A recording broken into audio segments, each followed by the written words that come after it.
And Anne, can you call the roll, please? Thank you. Thank you, And everyone. If you would please announce your name when I announce your jurisdiction. County of San Mateo. Carol Groom. Carolyn Blady. Thank you. Town of Atherton. Rick DeGolia. City of Belmont. Julia Mates. City of Brisbane. Leigh Holstein. City of Burlingame. Donna Colson. Town of come Colma. on. John Goodwin. I'm not going to stay here if you could do this. City of Daly City. Okay. Sorry, City of Daly City. City of East Palo Alto. Carlos Romero. City of Foster City. Catherine Mahampur. City of Half Moon Bay. Half Moon Bay. Town of Hillsborough. Larry May. City of Menlo Park. Catherine Carlson. City of Millbrae.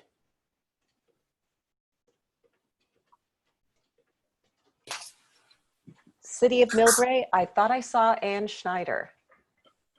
Can you hear me? I wasn't sure you had me on mute. I hadn't planned on being here tonight, but I can be here and until Wayne shows up, just let you know. Thank you. Thanks, Anne. City of Pacifica. Deirdre Martin. Town of Portola Valley. Jeff Alfs. City of Redwood City. Ian Bain. City of San Bruno. San Bruno. City of San Carlos. Laura Palmer Lohan. City of San Mateo. San Mateo. City of South San Francisco. Laura Nicholas. Town of Woodside. Woodside. Director Emeritus. Daniel Yost. Oh, Can you hear me? yes. Daniel Got you, Yost, Daniel. yeah. Thank Great. you very much. Thank you. Director Emeritus. John Pradeep Gupta. Okay, I think You I got heard us both. Pradeep Gupta and John Keener. And we have a quorum. Hey, Ann, this is Andy Stern. Rod Douse Magbo wanted to let you know that he arrived. He's here. And he just missed the roll. Okay. Thank you very much. And how many do we have? I just want to make Okay. sure we're not close. Well, one person is not sworn in yet, but Ann or Jeff, could you help me get back in? We hear you. Yeah, but I have no video. At all? None. We see you. Well, all I can see still is the Peninsula Clean Energy Board of Directors meeting. Oh, well, That's it. Okay. okay. And Jeff, we have 19. Hey, Carol, I think it's because you're on your iPad. I think that it works differently on an iPad than it does on a. Okay.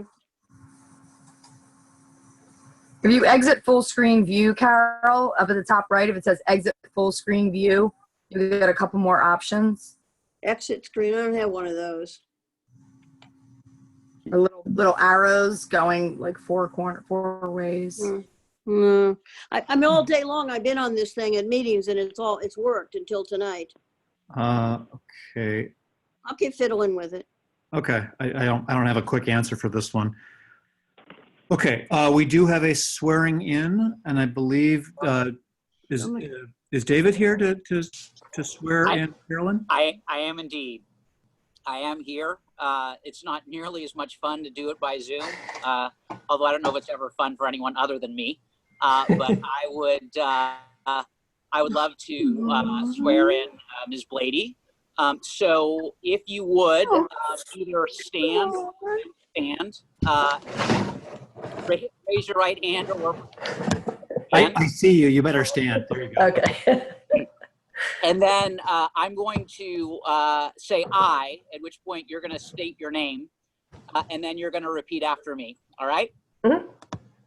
Okay. So, I Carolyn Blady, do solemnly swear do solemnly swear that I will support and defend that I will support and defend the Constitution of the United States the Constitution of the United States and the Constitution of the State of California and the Constitution of the State of California against all enemies, against all enemies, foreign and domestic, foreign and domestic, that I will bear true faith and allegiance that I will bear true faith and allegiance to the Constitution of the United States to the Constitution of the United States and the Constitution of the State of California, and the Constitution of the State of California, that I take this obligation freely that I take this obligation freely without any mental reservation without any mental reservation or purpose of evasion, or purpose of evasion,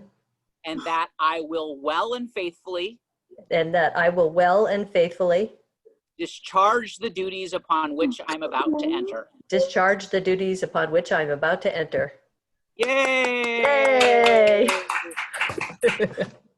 Welcome, Carolyn. Congratulations. Thank you. And I think, Jeff, the next item on the agenda is approving the consent agenda. Yes. And I've spoken to Ms. Blady.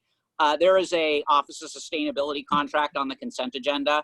I believe that she probably could vote on it without it being a conflict of interest. But in abundance of caution, she is going to abstain from the voting on the consent agenda. Okay, so the item in question is item 14. 14. Yeah. Yeah.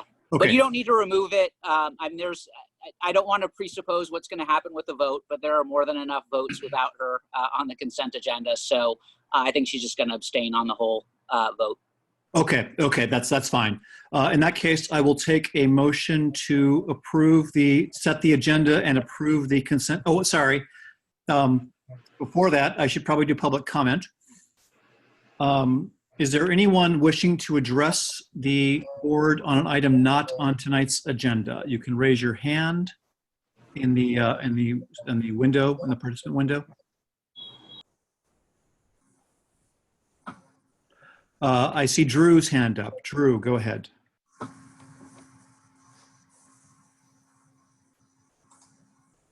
Hello, sorry. I thought I needed to be unmuted globally, but I have the ability. Thank you. So my first thing is just a technical thing because I'm on an iPad mini and I just discovered some options. So for the director, Carol Groom, there might be a blue camera icon down at the bottom right, lower bottom right. And if you click on that, you get a little window with a video. And if you click on the plus sign, then you get a toolbar of windows that you can scroll through everyone's video. I just learned that like 5-10 minutes ago. So I don't know if that'll solve that problem. My main reason for public comment was this relates in part to last month's board meeting where the part came up with the nuclear power allocation and there was a presentation, there was a discussion, and I did make a public comment, but that's kind of the whole presentation's kind of, I keep coming back to a little bit, and I thought I wanted to say something about just some things there. So I generally hold Peninsula Clean Energy, like just the times I've followed and jump in and look at things to be like, I'm like really proud and I think they're doing a great job. And I'm just like every time I'm kind of like, wow, okay, innovative. I may not always agree with things, but I'm like, it's solid, really solid. And during the presentation, I think this might've been about the polling.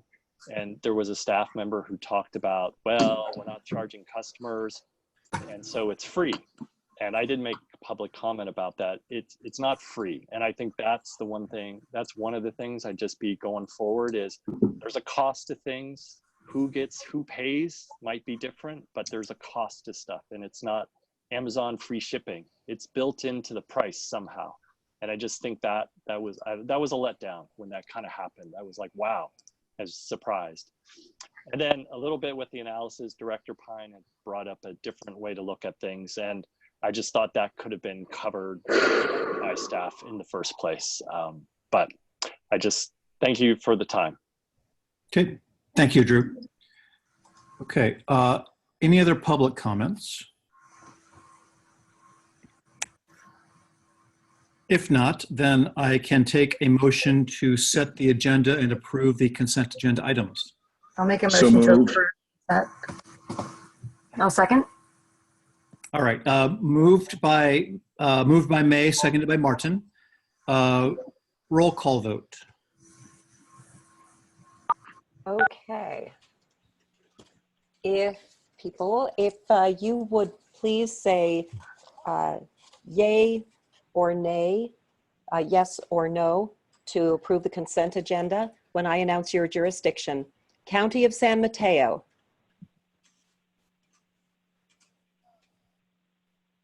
Carolyn or Carol? Sorry, not Carolyn, she's abstaining. Carol? Did we lose Carol? We might have lost Carol. Okay, Town of Atherton. Yes. City of Belmont. Yes. City of Brisbane. Yes. City of Burlingame. Yes.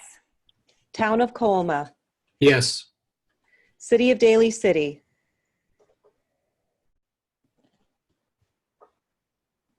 City of Daly City.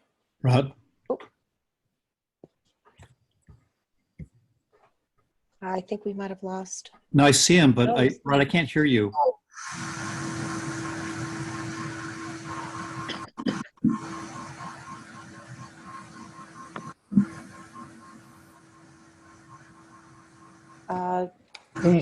He said yes in chat. Okay. Yes. Oh, okay. Sorry, my headphones went out of, my battery went out. Sorry. Thank you. Thanks, Rod. City of East Palo Alto. Yes.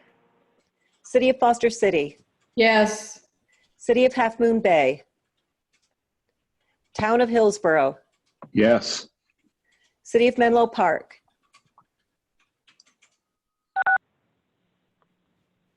Menlo Park. Aye. City of Millbrae. Aye. City of Pacifica. Yes. Town of Portola Valley. Yes. City of Redwood City. Yes. City of San Bruno. Yes. City of San Carlos. Yes. City of San Mateo. City of South San Francisco. Yes. Town of Woodside. Yes. Thank you. The motion passes. Okay, thank you. Our next item then is the chair report. The one item I want to bring up is we are still working towards our annual CEO review. Our plan is to have a closed session for this during the July meeting. There are 3 parts to it. We will Jan will provide a self-review to us. We will distribute it to you with plenty of time to review before that closed session. There will be a review with a feedback session with staff with Patricia Tomlinson, who did last year's 360 staff review. And then there will be, we will send out a questionnaire to each of you for board comments. So I'm going to send that out tomorrow, and I will ask you to return that as soon as you can. Ideally, we'd synthesize all that feedback and review it with our subcommittee, and then return it to all of you in time give it a few days to look at it before the July board meeting when we'll have a closed session. So if you have questions, let me know, but look out for a survey on Jan's performance coming to you tomorrow. That's all I have. Thank you. Jan, go ahead with the CEO report.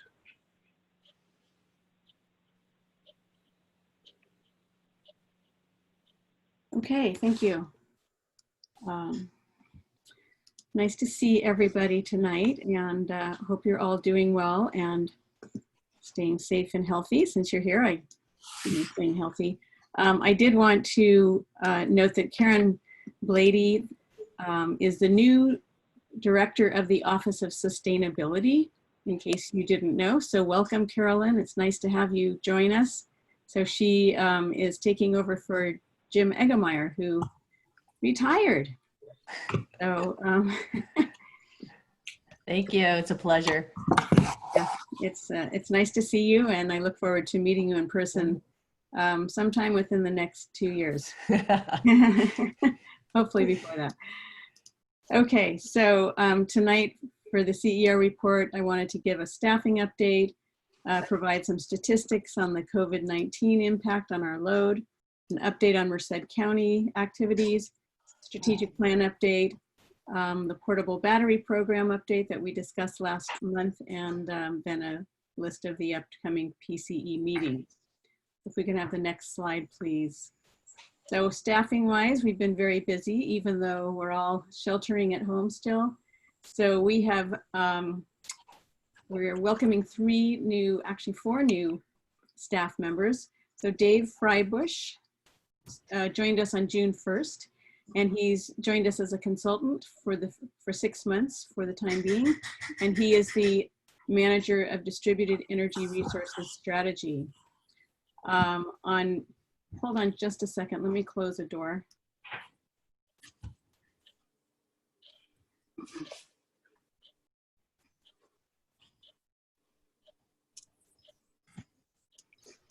I was trying to avoid wearing earphones, but there's a lot of noise in the house here.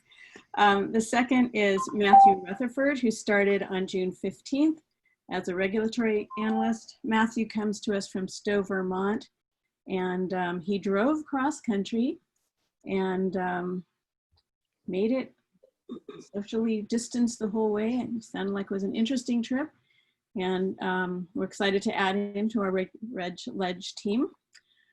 We've also added Greg Miller, who is a PhD student from UC Davis, who is going to join us as a summer intern, and he's spending his time working on our 24/7 renewable energy goal. As you know, we're trying to be 100% renewable on a time coincident basis by 2025.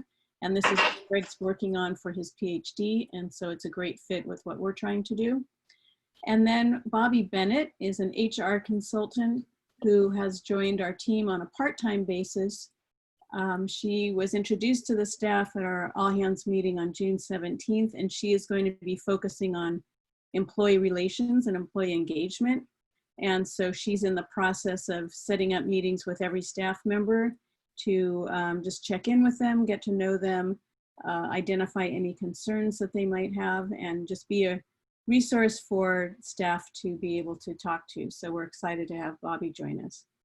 We have one, and part of the reason for bringing her on, in addition to our organization growing and needing these additional skills, is as this was also in response to feedback from the strategic plan interviews. So there was a request to have more HR support, and so we're happy to have Bobby providing that support for our team. And we have one open position right now for a data manager, and so if you know of any good candidates, please let us know. That position is posted on the website. Next slide, please.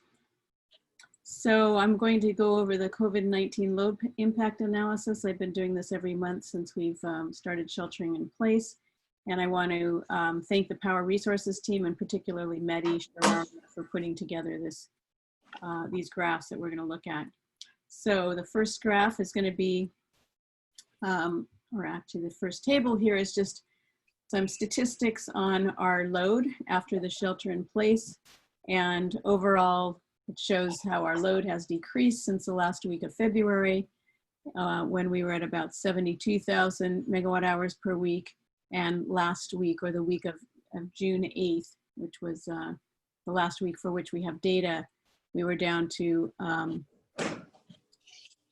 can't see that. I can't read the number, it's too small. Pull it up on my other screen here, 64,000. So we're down about 11%. And if we go to the next slide, shows our weekly load. So overall, our load was down 6% for the week of May 25th, because you can see it bumped up there compared to the last week of February, and that was mainly due to the heat wave over Memorial Day weekend. And now it's kind of back down to where it's been for a while. The next graph shows our daily load. Oh, actually, yeah. And just a note on the previous graph that the commercial load has been down. It's down at about 16% since before the COVID shutdown. And then for the last few weeks, residential has been down about 4% due to the milder temperatures. So the daily load shows some uptick in the medium and large commercial for June compared to previous weeks pre-COVID. And if we look at the next graph, it shows weekly load by customer type. So you can see that there's been a slight uptick in large commercial during the week of June 8th. And you can see the uptick in residential during the week of May 25th when we had the Memorial Day weekend. The next slide shows the load shapes, which we've been looking at each month here. And what we're seeing here is that medium and large commercial are tracking pretty close for the last few weeks.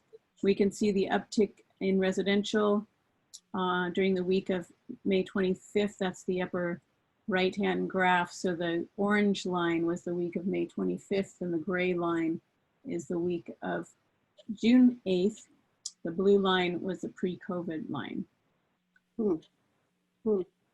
And then the overall PCE load, you can see that it's kind of, we used to have kind of two little humps, a morning hump and an evening hump. So that morning hump has gotten smaller, and then the afternoon is more flat, and then the evening peak is less than it was before. And then the last slide here is just a closer look at our residential, showing that uptick in the week of February 25th, and then showing in the gray the week of June 8th and how things have kind of settled down again, and our load is lower due to the milder weather that we're experiencing again. So next slide talks about Merced County. So we made a presentation to the Los Altos City Council on June 3rd, and Sean Marshall, who many of you know from the startup of PCE, has been working with us. They allowed one person to be in person at that meeting, and so Sean went down there to speak. She did a great job. Rick Bonilla and I were speaking through her cell phone to the Los Banos City Council. But anyway, we had the good results of them voting unanimously to go forward with a technical study. So that means that they're now going to get their load data from PG&E. We will be working with PEA or MRW to perform the technical study, and they'll contribute $5,000 to this study. We checked in with other cities in Merced County to see if they would also want to join in on this study. And the ones that we've talked to, Gustine, Dos Palos, and the city of Merced, have declined for now. We are still trying to connect with the county overall to see if they'll participate, but they probably won't. So it's probably going to be just the city of Los Banos. But I think that'll be good, and they're very excited about the opportunities before them. Next slide, please. So the strategic plan, we are continuing to implement internally by the staff, and the high-level glossy brochure, which for the time being will be a PDF on the website, will be posted by the end of the month. And this is what the cover looks like. And I think you're all going to really like it, but it's going to be a great thing to kind of show what we've done so far and where we expect to be going in the next 5 years. So we're very excited, and I'd like to thank KJ for moving this along. And then the next item is the Power on Peninsula for medically vulnerable customers. We discussed this at the May board meeting, where you gave us authorization to spend up to $500,000 on portable batteries. And we investigated a few different models for how we could get those batteries out. and have settled on a donation program, basically where we will give the batteries to those in need. The other types of programs, whether it was a rebate or a loan to own or whatever, just got too complicated. And this actually also mirrors what other entities like PG&E and MCE are doing. So customers who are eligible would be those who are on medical baseline living in areas likely to experience a PSPS event. That's the public safety power shutoff that PG&E sometimes does. So staff conducted a very comprehensive analysis of the available products, evaluated them on their power output, the power needs of different medical devices, the weight of these different batteries, the ease of delivery, had conversations with the public health department, and decided to go with the Goal Zero Yeti 3000, which is also what these other entities are doing. This is Goal Zero is a subsidiary of NRG, and we're looking to acquire approximately 150 of these. They have 300 watt hour storage, and then we are also planning for some of them to include a 200 watt foldable solar panel so that people can also recharge the battery with this portable solar panel in addition if the power is out for a long time. Next slide. So we are working with our outreach partners to find the people who will be the most needing of this kind of support. So we're working with Senior Coastsiders. We have almost finished the agreement with them, and we're in the process of trying to finalize an agreement with Puente de la Costa Sur.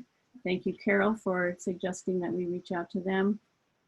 So we're excited to be working with these partners and starting the outreach very soon. The product sourcing and distribution has been a real challenge, and everyone is ordering these Yeti 3000s, and the company that makes them does not really have the full capacity to meet everyone's needs. So we've been working a number of different channels to find how we can get this product, and a huge shout out to Peter and Kirsten who've been working on this. They've been looking under every rock to see where they can get supply, and they've come up with some pretty creative sources for us to be able to get these batteries. And so we're hoping to get an initial delivery possibly this summer, and then continue to have more batteries delivered as we get into the fall. And of course, our objective is to try to get these before there's a PSPS event again. So the next slide kind of wraps things up. These are the meetings that we're going to have in July, continuing by this method of video and teleconference. And I'm happy to answer any questions that anyone might have. Okay. Thank you, Jan. Are there any questions for Jan?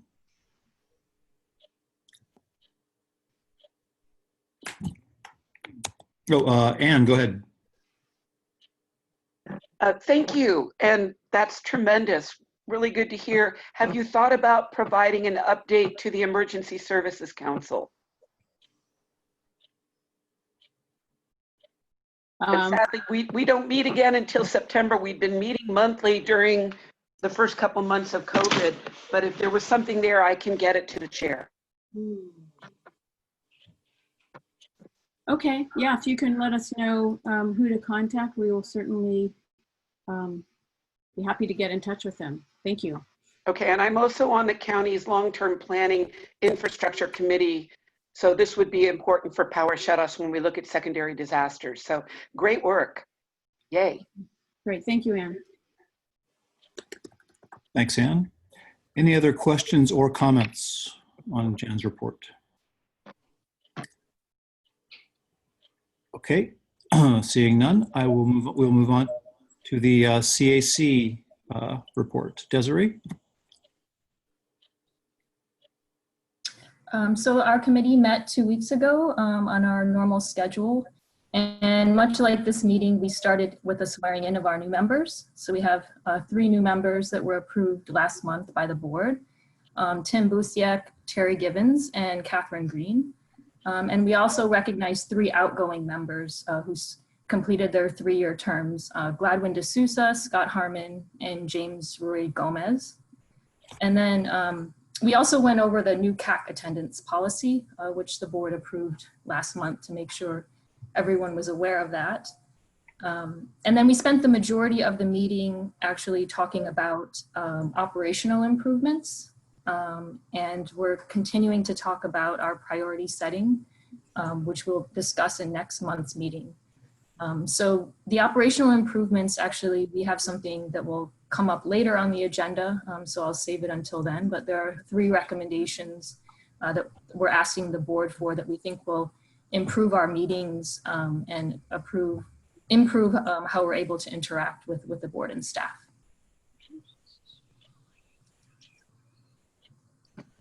Oh, I lost it again, damn it. So that's all I had. Oh, okay. I'll wait till that agenda item comes up to discuss that one. Okay. Thanks, Desiree. Are there any questions for Desiree on the CAC report? And yeah, we will be discussing kind of the big work of the committee the last month or so, which is their work plan and some changes. Okay, seeing no questions, we'll move on to item 4. Thanks, Desiree. And we'll move on to the Audit and Finance Committee report. Donna, do you want to take that one? Yes, thank you.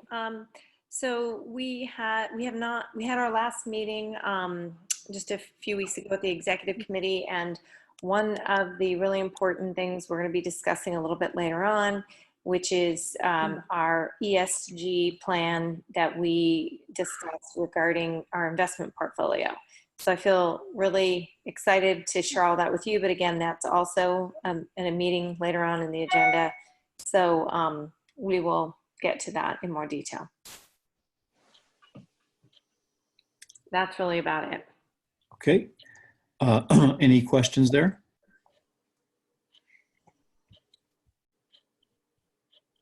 All right, I don't see any there. So we'll move on. And yes, that ESG will report portfolio will come up in a bit. In that case, we're ready to move on to item 5, which is approving the budget. Andy, you'll take that one. Yes, thank you. Let's see. Okay. I'm not sure what Donna totally meant, but I probably won't bring the ESG summary to the board until the next board meeting. I'm waiting for input from the rest of the Audit and Finance Committee. But we met with the Audit and Finance Committee a couple of weeks ago, as Donna mentioned. I guess let me turn my video on, sorry. Not that you all need to see me, but if you would like to see me. Of course we do. Well, we spent the bulk of the meeting talking about the budget and the changes, and so let's go through that. This is a refresh on the budget review process. On May 11th, we presented a draft to the Executive Committee and the Audit and Finance Committee and received input. At their last board meeting a month ago, we reviewed a draft with the Board of Directors, which reflected some of that input. And since then, we have updated the budget to reflect actuals through another month of information. So what is presented here is a budget, which is the same one that was presented to the Audit and Finance Committee on June 8th. And we're asking for your approval to implement as of July 1. At that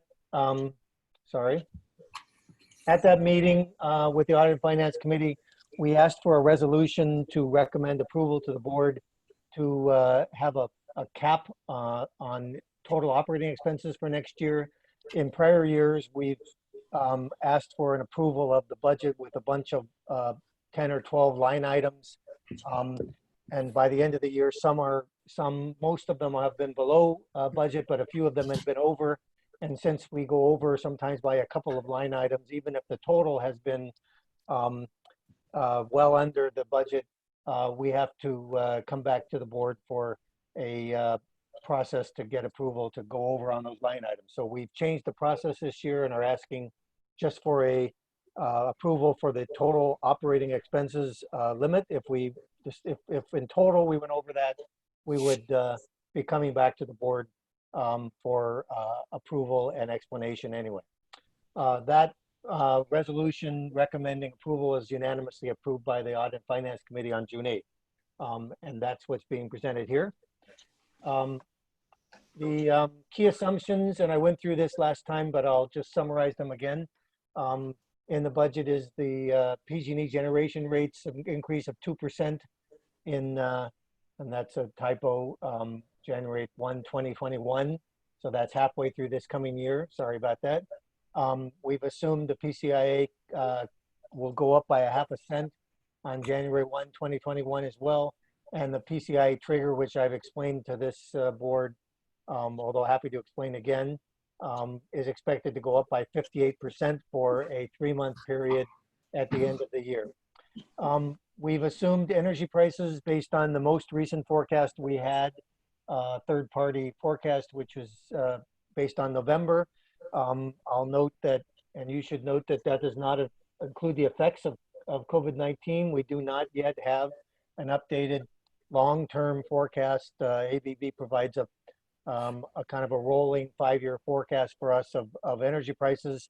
That is expected soon, but we haven't, and they already been received, but we haven't rolled it into the budget. We've assumed the start of a couple of PPA contracts in this coming fiscal year, and we've assumed some programs that will ramp up the DER resiliency program that the board has approved, and a significant expansion of the electric vehicle programs infrastructure, which this board has approved, and the building electrification program, which the board also approved at last month's meeting. For the load assumptions, this reflected input we got from the early board budget review meetings, and I'm just recapping those from last month. We've assumed no sharp recovery, so to the extent that we have a recovery in the economy, it's a slow build. We've assumed residential will be 6% less than our pre-COVID forecast for through June, and then 4% increase over prior year because residential is higher than pre-COVID, and then 2% increase for the next 3 years thereafter. For the small and medium business, we assumed a 30% decrease through June, and then 25% decrease for a year, and then 20% for the next 3 years after that. The large commercial, you can see that, and the total PCE load, the effects of all these individual rate classes is a 13% decrease from our pre-COVID forecast through June of next year, and then 10% less in the year after that, and then 8% in the 3 years after that. We hope this is conservative, but this is what the budget is based on at this point. Any questions before I go on? Yeah. Okay. This is a tabular summary of that. You can see in the left column the coming fiscal year that we're asking for approval for tonight. The pre-COVID forecast was 3.8 million gigawatts and 3.8 thousand gigawatts, and our revised budget is 13% less than that for the coming fiscal year.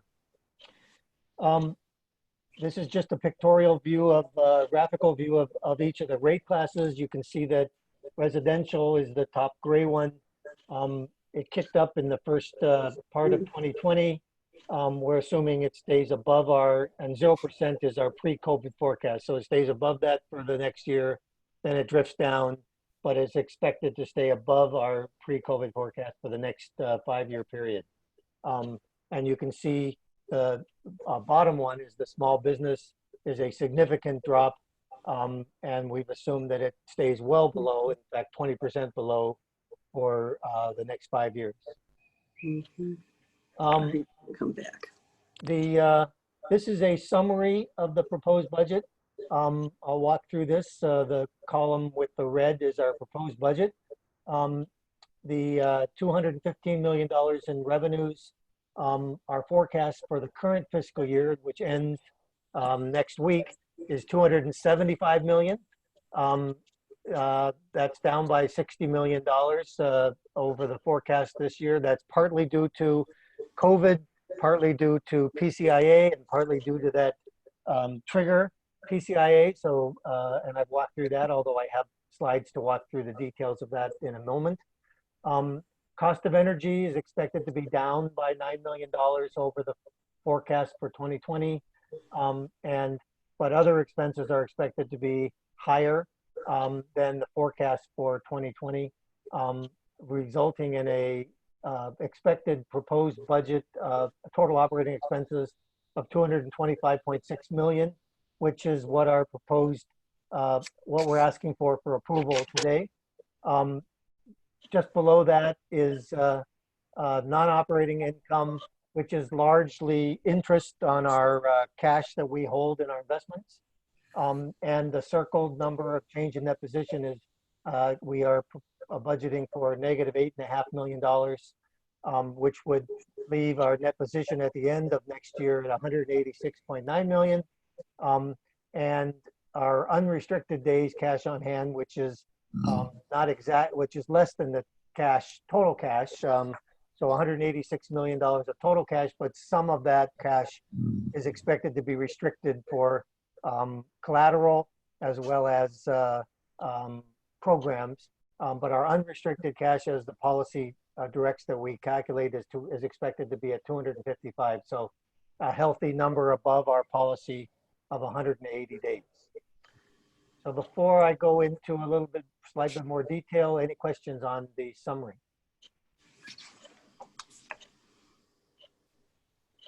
I'll take that as a no.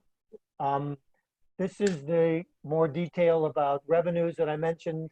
The forecast for the year of 275 plus million, we're proposing or expecting 215.7 million. The significant changes in revenues I mentioned are the reduction of roughly $5 million as a result of the cap that was implemented on May 1. So that'll roll into the next 6 months or 8 months of revenues. The PCIA trigger that impacts us, and we're expecting to be impacted for the last 3 months of the year, is expected to have an impact of 16 million. The PCIA that's expected to be implemented on January 1 of 2021 is expected to have an impact of 8 million. And COVID, the impact of COVID on less revenue and less demand is expected to reduce revenues by 31 million, although that is largely, in fact, about 60 to 75% of that is offset by lower energy costs as a result of lower energy as well. And that leads me to the cost of energy. The budget was 216 million. We expect to be at roughly 207 million. And our proposed budget is $197 million, which is 9 million less. Energy purchases are expected to be about 7 million less, and could be even lower than that if the costs are if costs end up being less than what our modeled numbers are based on the ABB forecast. Resource adequacy is expected to be up by 4 million. That is largely because of higher prices, or partly because of higher prices, but largely because of an increased volume. The way that resource adequacy was determined and our requirements to purchase resource adequacy are based on forecasts that we made a year ago, based on our load way before the economy was impacted by the coronavirus. And then REX and GHG purchases are expected to be down by 6.5 million. That's based on as a result of two things, which is lower volume, as I mentioned, but also as we start to ramp up our production of our PPAs, including Wright Solar, that will diminish our need to purchase RECs on a separate basis. That's another place for me to pause. Any questions on revenues or costs of energy? Okay, I'll keep going. Even though we're not asking for approval of the beyond the current coming fiscal year 2021, we have put together a projection of the following 4 years, so 4 more years and through fiscal year 2025. We've assumed rate increases of 0.5%, and PCIA of a cap of 0.5 cent on January 1, 2022. So that would be one more, but we've assumed no trigger, and we've assumed no PCIA increases after that January 1, 2022. So that could be conservative. We've based that assumption on input from a consulting forecasting firm that tracks PG&E rates.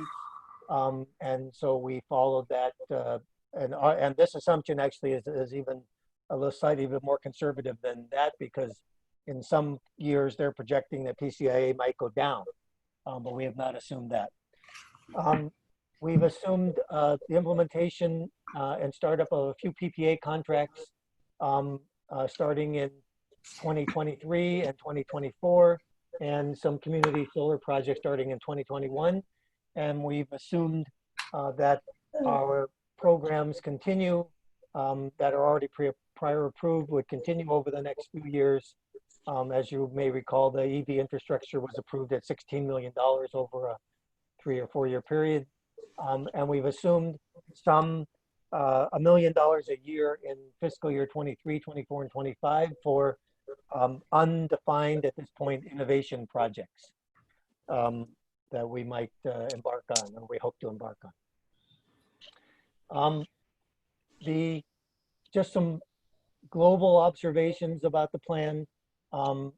As I've mentioned and shown, COVID-19 impacts is likely to have a significant impact on revenues.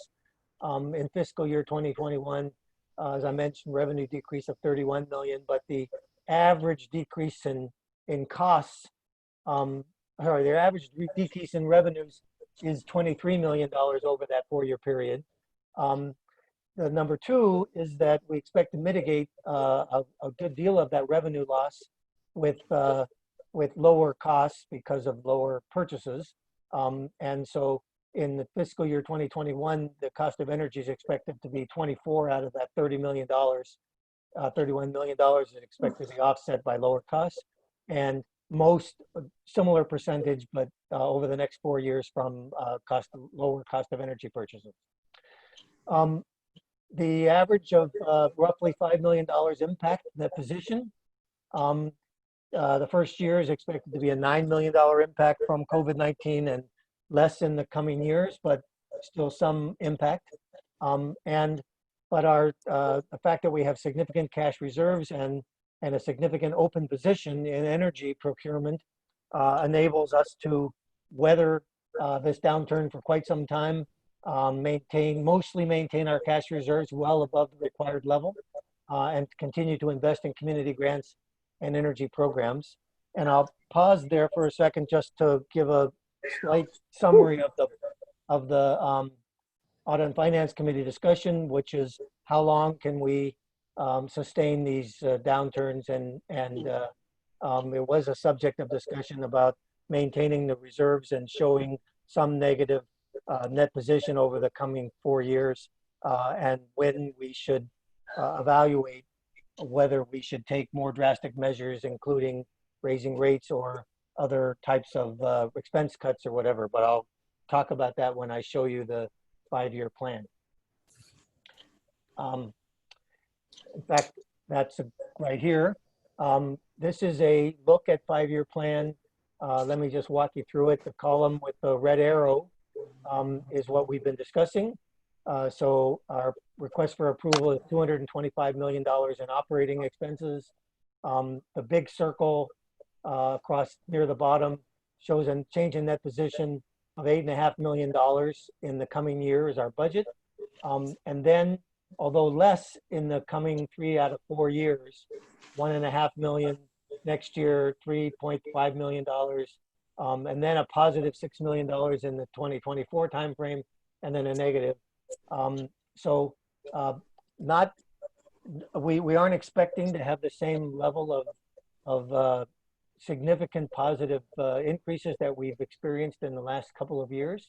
But as I mentioned, even with this forecast, the net position at the end of that 5-year period is expected to be not far off of where it is at the end of this coming year, and cash of $186.5 million, with unrestricted days cash on hand expected to be at 232 by the end of that 5-year period, and projected to be at 255 at the end of this coming year. So while we are expecting it to drop, we still expect to be well above the minimum levels that we need to maintain, and a healthy level, but we will be monitoring this over the next couple of years to see if this plays out. As you probably can imagine, there are thousands of assumptions that go into developing a budget.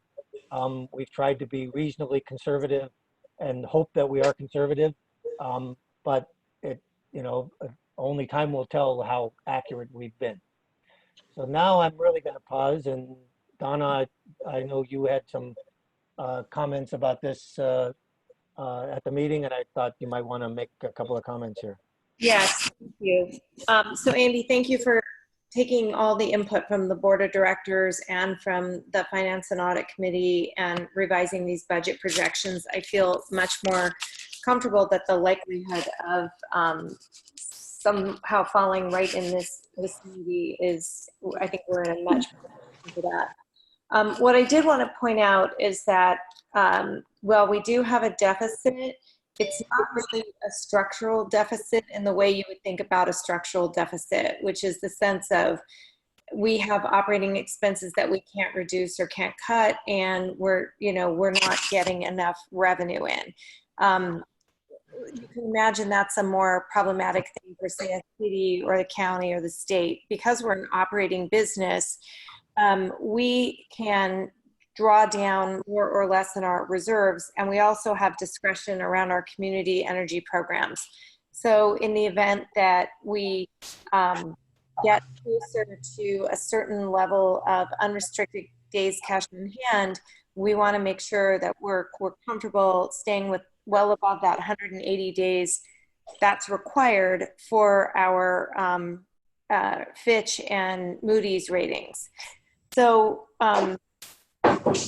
while it is a negative and ongoing deficit, it's not structural in the sense of we can make cuts to it to get there. We're really just investing our reserves into programs that we think are really important. What I think we will have a conversation about, and we'd like to in the future with the committee and then the board, is the on the bottom right hand side, this unrestricted days cash on hand, to get an understanding and a feel from you how comfortable we are. I think that's also going to mean having some conversations with Fitch and maybe Moody's, because what we don't want to do is get to a point where they reduce our credit rate. It's always good to have a better credit rating and your credit score going up. It's never great to have your credit reduced. So we want to make sure we stay there. And one obvious other alternative is you either have to reduce expenses or you have to increase revenue. So we need to understand as well how the board feels about, say, for example, the 5% reduction off of the PG&E charges to make sure that we're staying 5% below. Is that needed? Is it something we have to have? And are we willing to raise rates if we get into too much of a negative cash flow situation? So those are kind of some of the high level things. And if Carlos or Mayor has any.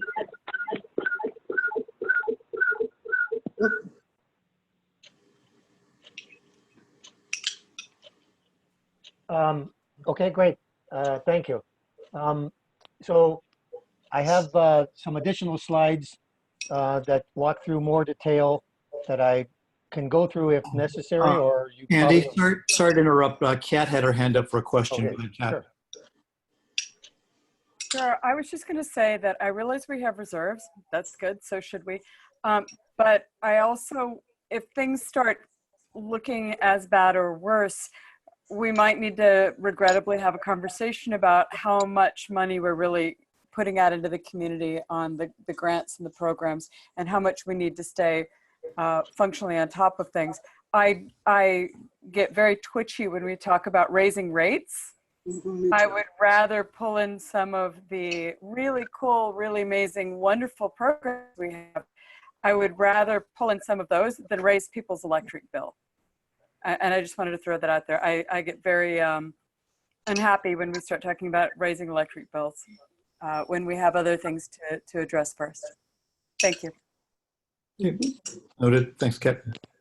Yeah, I think for speaking on behalf of the committee, or just paraphrasing their comments, if you looking at the community energy programs in the years after this coming year, that 10 to $11 million, and so there is a good deal of flexibility there if we decided that we preferred to keep rates where they were. If all the thousands of assumptions played out exactly as shown here, we do have flexibility to reduce programs and keep everything else the same. But and we will monitor that on an ongoing basis, as we always do.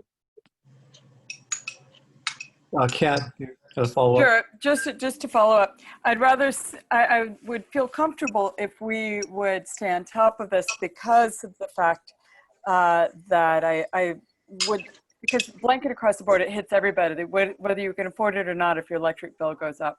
And if it is a choice between grants for people to get EV chargers, I would rather make sure that we don't unnecessarily impact people's lives by their electric bill. So I just want to make sure we stay on top of that. Okay. John Keener's got his hand up. Go ahead, John.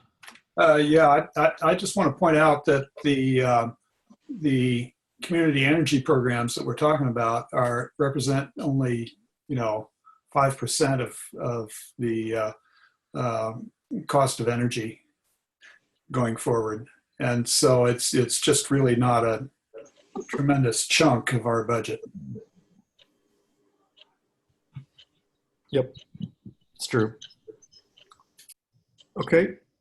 Any other questions or comments on that?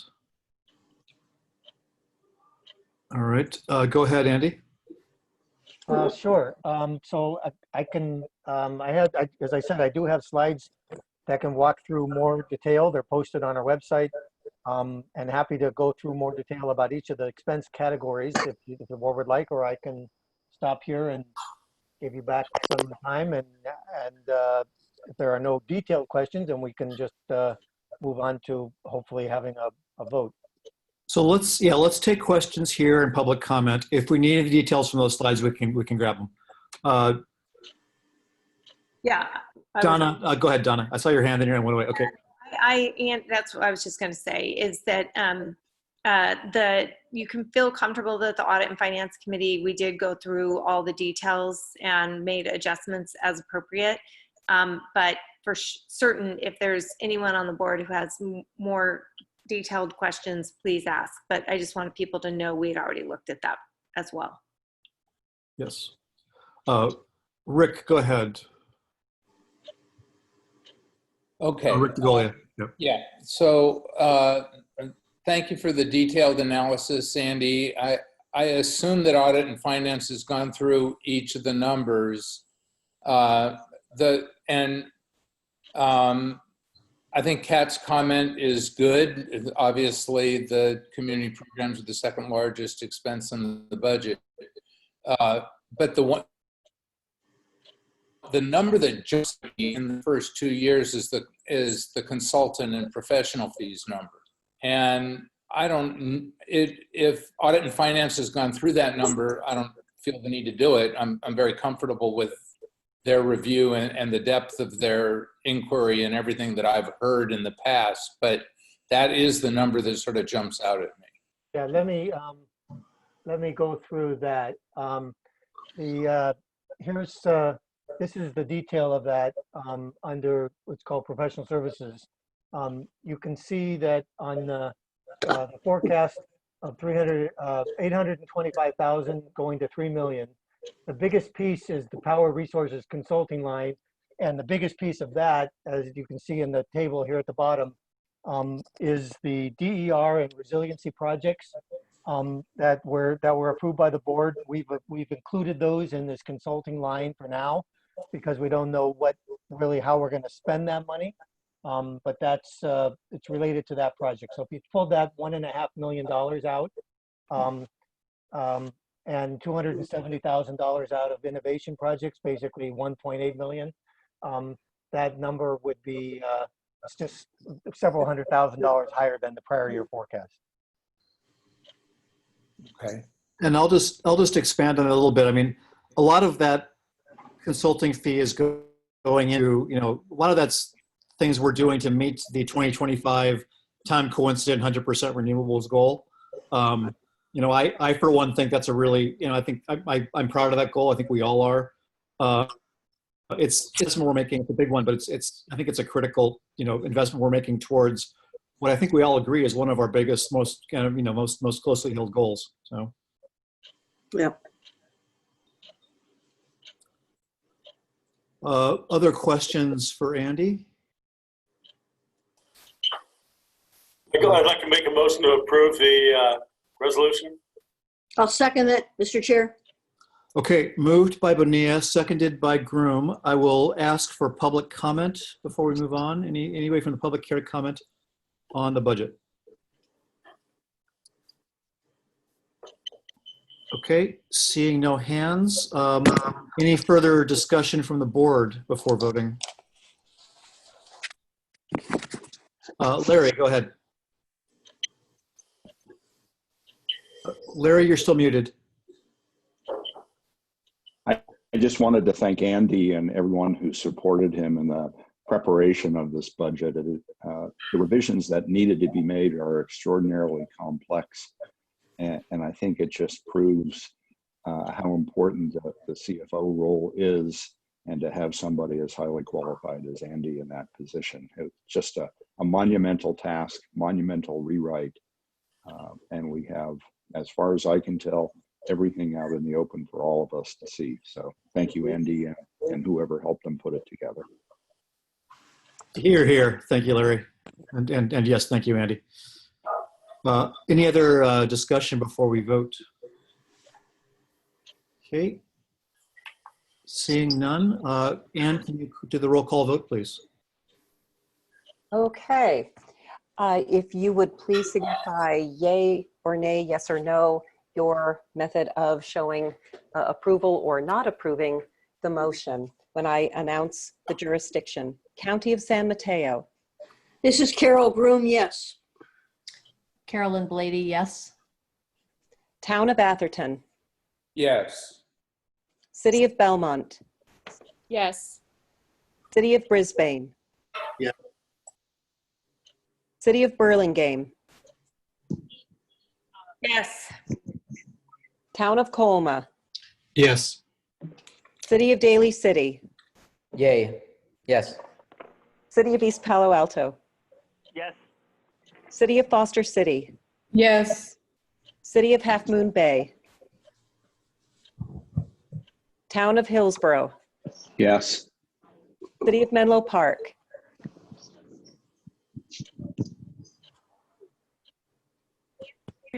Sorry about that. Yes. City of Millbrae. Yes. City of Pacifica. Yes. Town of Portola Valley. Yes. City of Redwood City. Yes. City of San Bruno. Michael Salazar for San Bruno, yes. City of San Carlos. Yes. City of San Mateo. Yes. City of South San Francisco. Yes. Town of Woodside. Yes. The motion passes unanimously. Thank you. And I believe Jan wanted to say a word about this. Go ahead, Jan. Thank you. Yes, I just wanted to echo what Larry said about Andy's work on this. He did a fabulous job on this budget, looked at lots of different scenarios. He got started on it, and then we had COVID, and we could continue to change the assumptions and the load forecasts. So there were multiple revisions of this. So I just wanted to thank him for a fabulous job, and also Haley Wu, who works with him for all the effort that they put into this. So thank you, Andy. Okay, thank you. Item 6 is approval of changes to the CAC's operations. Kirsten, are you presenting this? And Desiree are presenting this. Okay, go ahead, Desiree. Okay. So I just thought I would give a little background about this. So first, this was brought up originally at the board strategic planning meeting in January. There was a suggestion by some of the board members that the CAC create a work plan, perhaps to do it annually. So we took this up in our February and April meetings, where we started discussing priorities, and at our April meeting, we assigned a working group to focus on this. The members of the working group are Alan Brown, Michael Clausen, Janet Creech, Scott Harmon, and Jason Mendelson. And Michael Clausen volunteered to be the lead for this working group. In May, they also added another member, Morgan Cheknova. And so as the committee was looking at our priorities for this year, they actually realized that there was a need for some operational improvements. So they focused on that first. And in our last meeting, we approved a whole slew of recommendations for ourselves. And of those recommendations, 3 of them would require board approval. So you can see the 3 of those here. So currently there are 5 CAC objectives. So we recommend adding a 6th objective. And this is based on really how the CAC has been working in the past 3 years. So we've used these working groups as a way to interact with staff and also to take on different projects. So we thought it would be nice to formalize that as an objective for the committee. The second recommendation is to appoint a PCE board member as an official liaison. Right now, Jeff has been gracious to come to nearly all of our meetings, and we've found this to be invaluable. And so we'd really like to formalize this. It would really be up to the board whether they'd like to appoint someone, you know, for a year, for a quarter. People could rotate in and out, but we'd really like to have at least 1 board member at all of our meetings. And then the last one is many of the committee members would like to have more involvement in recommending and reviewing new CAC members. We realize we wouldn't be able to actually, you know, select or appoint these members, but we think it would be nice to give more feedback on maybe some expertise that's missing on our committee, or if we think that there's some part of our community that's not represented well. So that would be a way for us each year to provide some feedback. And I'll just mention that I believe Michael Clausen is also on the call. So if there are any detailed questions, I'm sure he can help address those. So I can take any questions or concerns, or Michael can as well. Thanks, Desiree. Michael, did you want to add anything just off the top? No, I think Desiree said it beautifully. Yeah, I agree. And I've been sitting in as well, on the CAC meetings, not the subgroups meetings. And they've put a lot of thought into this. And, you know, I think, as you all know, I mean, there've been some, you know, they've certainly, I think they've enjoyed their work, and they've been a great addition to our work, but there's been some frustrations. And I think these are several steps were taken. You're seeing 3 out of about 10 or 12.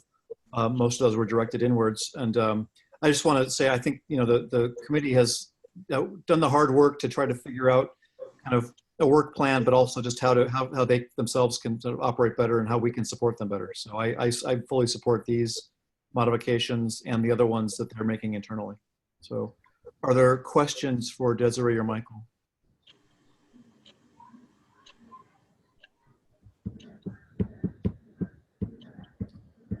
Laura, go ahead.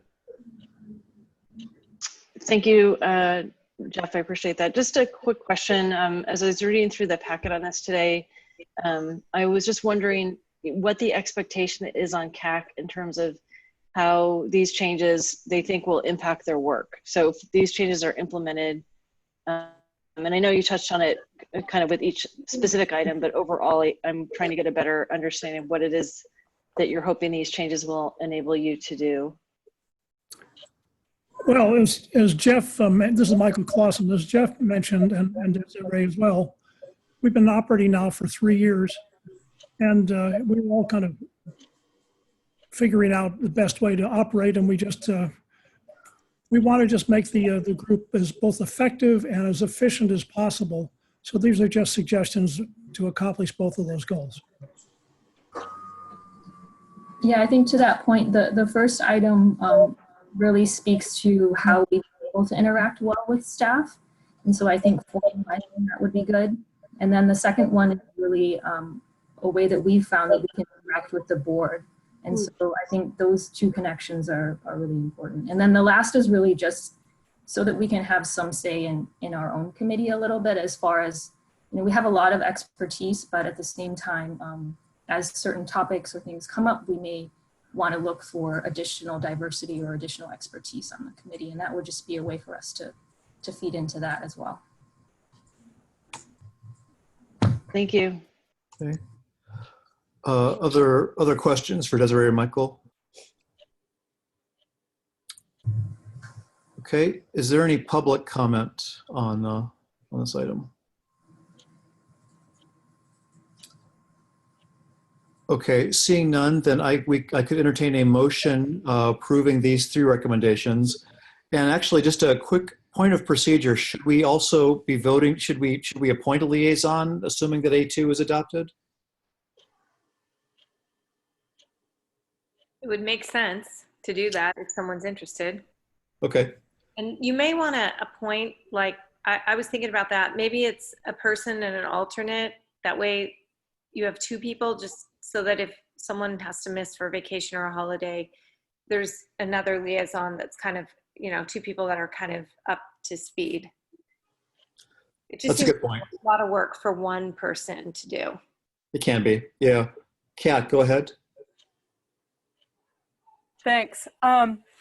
I've really been impressed with the people that we've had on this committee.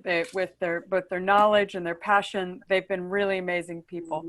And but what I have seen with other groups, where we look at A1, when they form working groups as determined by the CAC membership to assist PE staff, I have seen completely different groups of people, but where they find a shiny ball and end up going in a different direction than maybe the board would have, and have pulled in a lot of staff time in doing that. And I wonder, as I say, I don't see these people doing it. I have total respect for them, but whenever you start putting in general rules, things evolve over time. And I was just pulling it up for conversation. If we are worried about them going and forming groups and working on projects as determined by membership, maybe they do it themselves and it doesn't pull on PCE staff time. Maybe it would, I don't know. But I just was going to bring that up just for conversation, and maybe everyone's comfortable with it, and we move forward. And I don't mean this as a slight in any way, shape, or form to the people on the committee, because I have complete respect for them. Did I explain that well? I think so. Michael, did you want to respond? Yeah, the concept of the working groups is something that, as Desiree said, we've been doing informally for the past couple of years. And in almost every case, it's been working with an existing staff member or 2. And in most cases, actually requesting ideas from them how we can be helpful, and then joining them when they suggested something that we, individual or group members, were interested in doing. So that hasn't proved, we haven't really gone off on tangents, and I hope that will not, I hope that'll continue. maybe we can say as determined by staff, CAC membership and approved by staff, or, you know, something, because I want to make sure that what you're doing, that we don't waste anyone that's volunteering's time as much as staff. And I, as I say, I know it's not necessary now, but that's why you make the guidance before it's necessary. And as I say, I'm just throwing it out there for conversation, because I've seen it go south with completely other groups. Yeah, I mean, I'll say two things on that. One is, I mean, as Michael said, this, you know, this has been ongoing. It's been happening kind of organically, but it's been a very iterative process. You know, I think it should be very clear that staff obviously needs to, you know, sort of manage their workloads, and you know, this has to be a two-way process where staff indicates they are interested in working with the CAC working groups. And also, I mean, just the fact that it's projects of importance to the organization. You know, I think having the board liaison helps to sort of reinforce that's, you know, as these work, somebody from the board is there worth watching the working groups form and sort of overseeing and just making sure that staff isn't getting pulled too far into the weeds by something. And it hasn't been happening so far, but I would say that I think the safeguards are built in. Okay, that's fine. We've had a situation, we had one person in particular who felt entitled to pull in as much staff time as possible on a project, but I think our staff is fine. I just wanted to throw it out there to make sure that everyone was on the same page. Yeah, no, it's a point well taken. I'll see what others think about that one. Laura, go ahead. Thank you, Jeff. Yeah, and thank you, Kat, for bringing up that was really kind of the point in which I was raising my initial question, is to understand what the expectations were, because that did catch my eye. I think what we're talking about here is roles and responsibilities, and my concern with the way that first item A1 is worded is that it may create some confusion for future members, or you know, that type of thing. It seems to me that the board is directing the overall work of the organization. We work in partnership with staff, right? We just developed the strategic plan. So I thought that caught my eye when I was reading the packet, and I had some similar concerns as you on that. Okay. Janet's up, go ahead. Hi, I just want to read A1.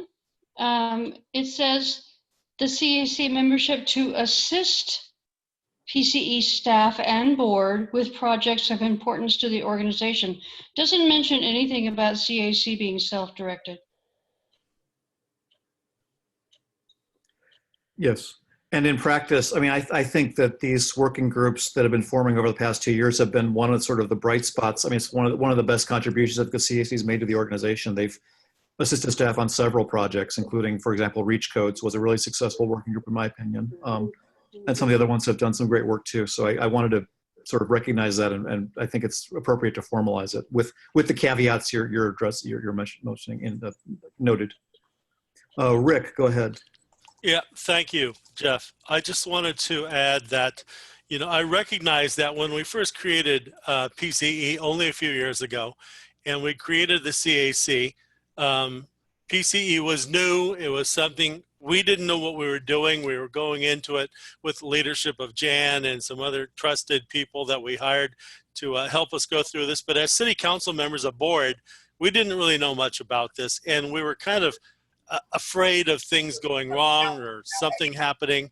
So we appointed this committee, and we were a little careful with, you know, how much leash, you know, just as a term they had. But, you know, I've been watching now over the last few years, and though these are all mature people, I want to say that the group itself has matured. I'm really actually feeling very trusting in what they've been doing and what they have reported. And I really like that they want to help more. And I think I'm totally in support of this. So those are my 2 cents. Thank you. Okay, thanks, Rick. Desiree, go ahead.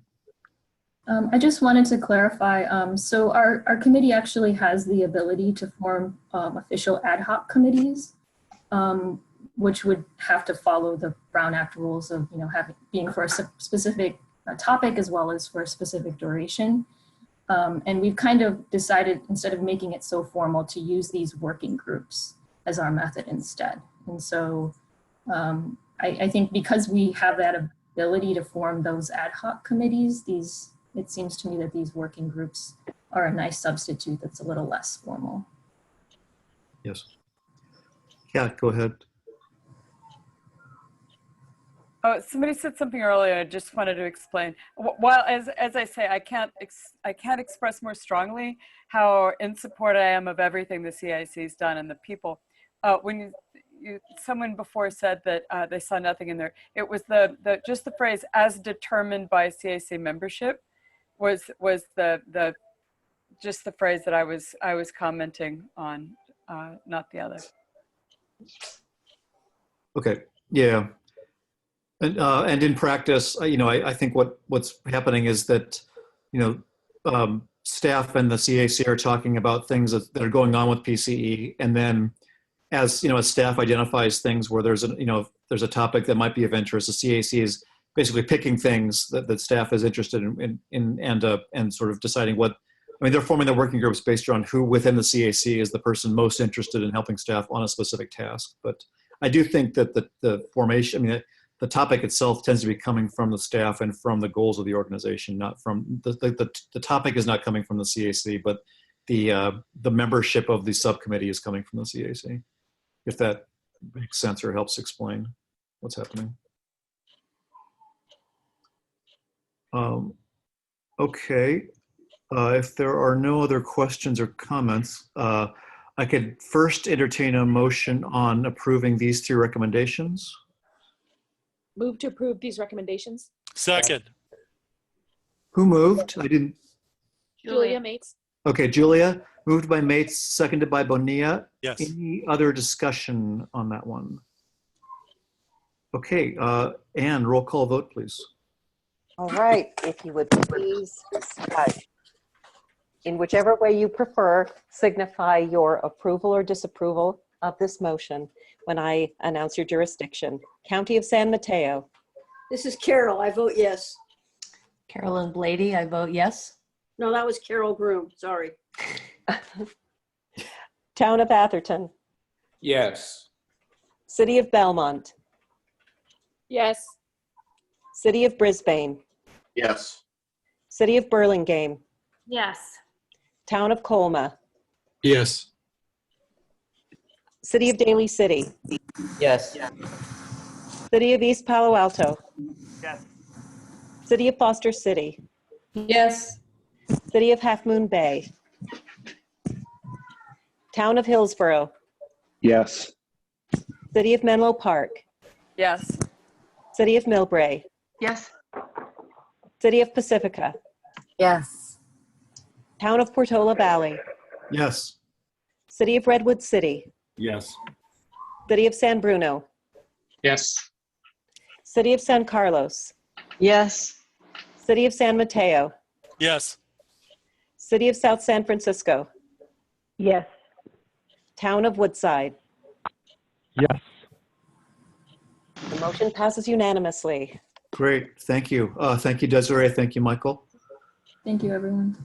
Okay, we will move on to item 7, authorizing the CEO to execute a distributed energy storage agreement for resilience with Sunrun and any necessary ancillary documents in an amount not to exceed $5.5 million for a term from January 1st, 2022 through December 31st, 2032. Jan, go ahead. Okay. Oh, sorry, I'll Siobhan. turn it over to Siobhan. She'll make this presentation. Okay. Thank you. Go to the next slide, please. Yeah, just restating the recommendation here. Before we get into this too far, I just wanted to call out Peter Levitt has worked a ton on this program. He's really been great at doing a lot of the leadership on this and coordinating with the other CCAs. Just wanted to make sure wanted to share that with you guys before we got too far into the details on this presentation. We're really excited to bring this to you today. This is going to be our first DER contract. It's been a little while coming, and we're really excited to bring this today for some residential storage options. To move forward to the agenda, we'll just go through a little bit of background on this, a little bit about our counterparty, Sunrun, provide you an overview of our contract terms, an overview of the marketing plan, and then finally our recommendation. All right, next slide. All right, I added some animation to keep everyone engaged, so we might have to click through this. All right, so as you guys remember, in October, we had our first 3 public safety power shutoff events impacting our customers. The largest of these events impacted over 55,000 customer accounts, and so would have affected quite a few more actual people. All right, next.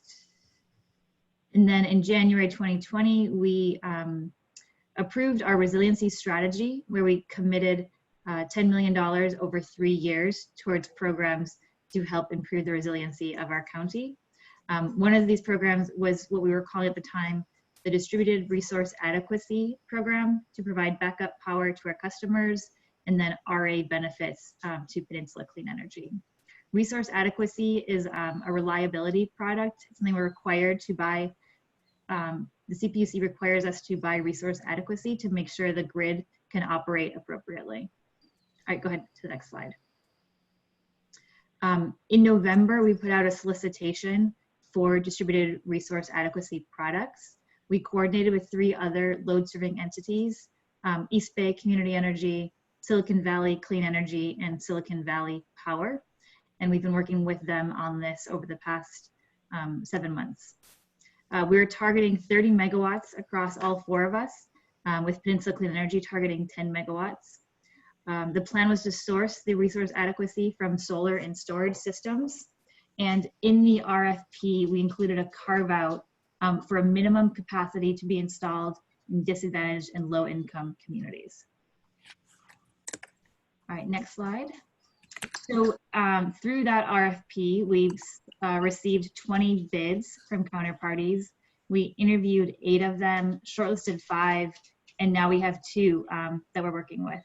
Sunrun will be representing to you guys tonight, and then we have a partner we're working with on commercial installations, and we're hoping to bring that to the board in July for approval.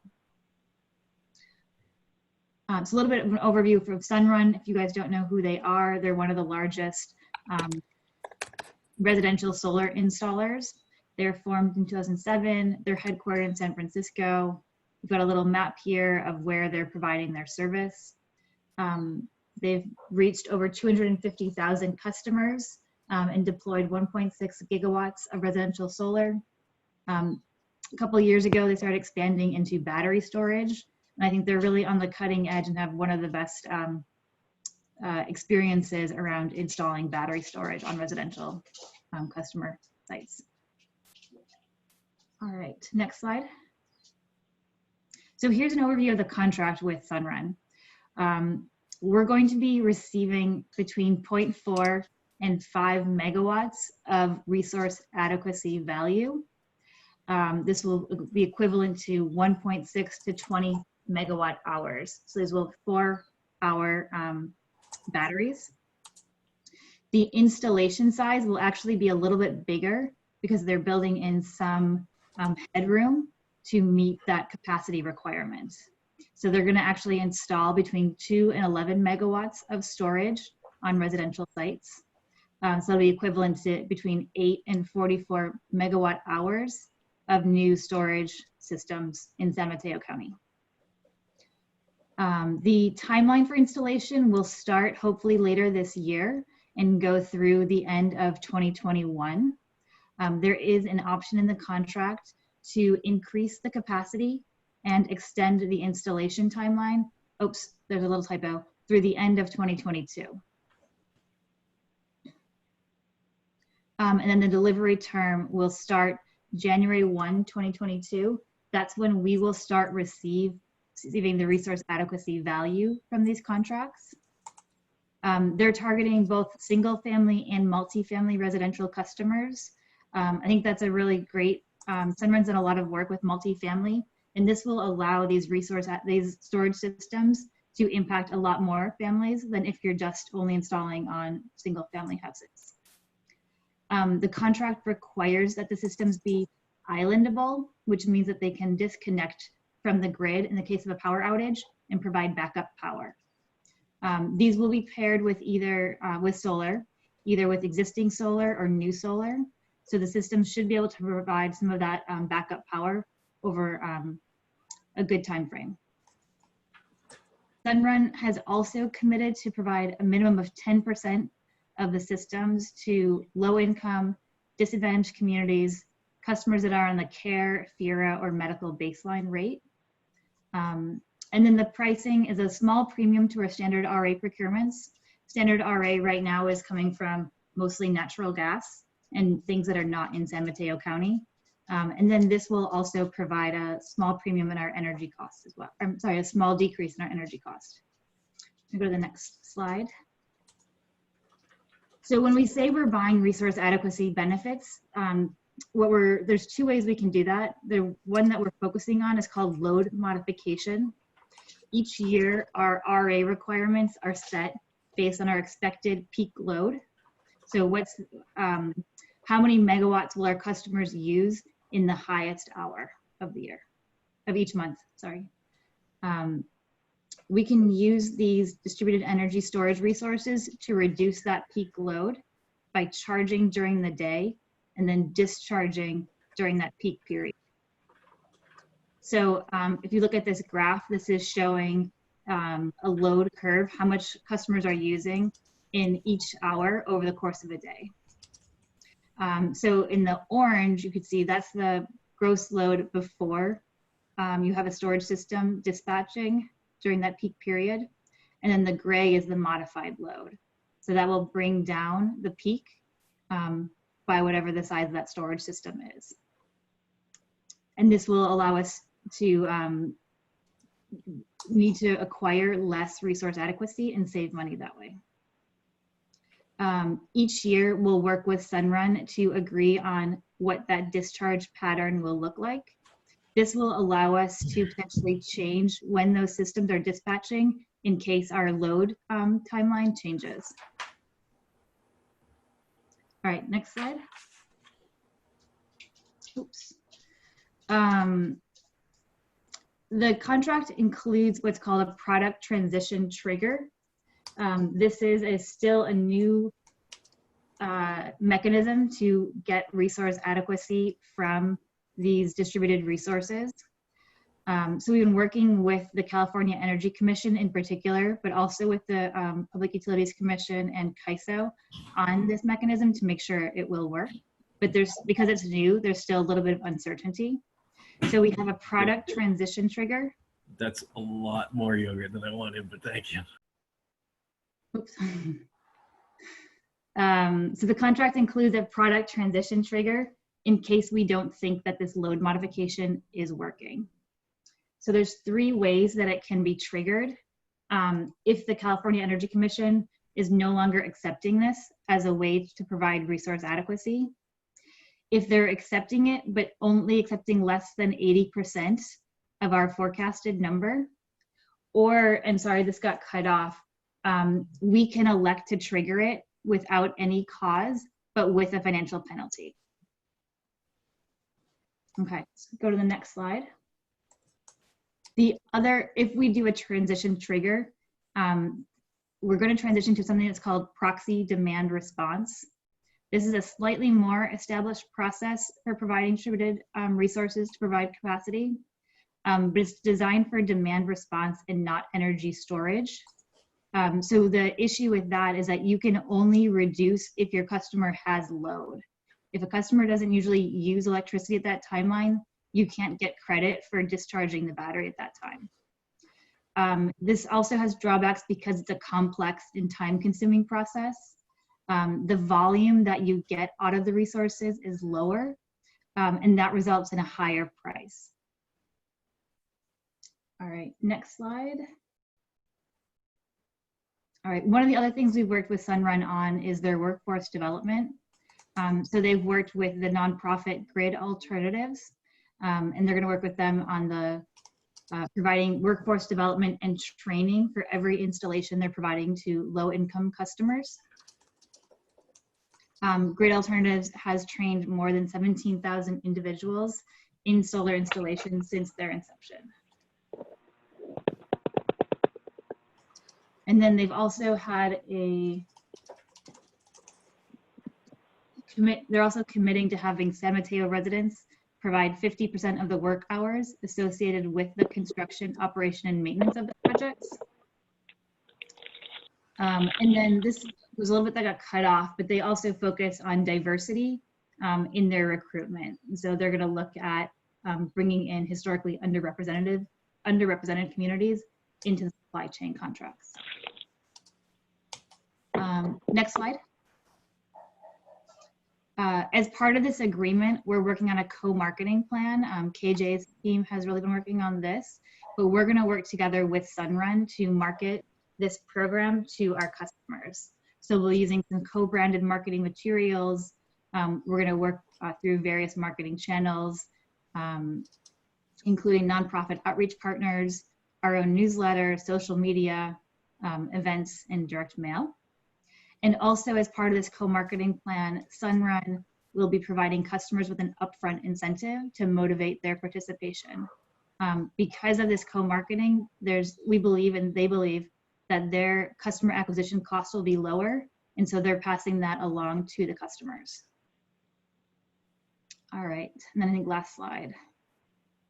So we're recommending that you authorize the CEO to execute this agreement for distributed resource adequacy capacity. This is a really innovative agreement, and it's going to help us fulfill several of our goals. So it's going to help us to meet our 100% renewable 24/7 goal. By reducing that peak load, we'll create a flatter load curve, which will be easier to find renewables to meet. We can use solar power in the middle of the day. And then it'll also help us achieve our goal to create a minimum of 20 megawatts of new resources in San Mateo by 2025. All right, questions, please. Okay, thank you, Siobhan. Are there questions? You know, I just want to start by saying that this is a big deal. And thank you to Siobhan and Peter and everybody who has worked on this. I mean, this is an exciting thing that we're doing. And it's an exciting step towards that 2025 goal. So I'm really kind of excited that we're taking this step forward. And I hope that we can get some systems installed in Portola Valley before the fall, because A, I just want to see them go in, and B, I know I have some constituents who are worried about the upcoming power shutoffs in the fall. So I hope we can move forward quickly, but thank you. But are there questions from the board or comments? Are there questions or comments from the public? Drew, go ahead. Yes, interesting. I'm confused on a couple items because I'm in the process of reviewing solar potentially for my residents. So I'm wondering who owns the system? Does the resident person own the system, or PCE or Sunrun? And then who's controlling the charging discharging timeline, kind of how that happens, and then for the discharging, is it discharging based like to wipe out the peak? Like if I'm doing a lot of stuff at the peak, it's discharging directly to my residents, or it's actually discharging back to the grid if, you know, there's really no load at the residence at that point. So those were some things I haven't quite gotten to reading in the presentation. Thank you. Yeah, thank you.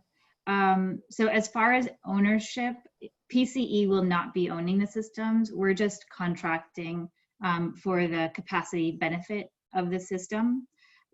Whether Sunrun or the customer owns it will be a negotiation between Sunrun and the customer.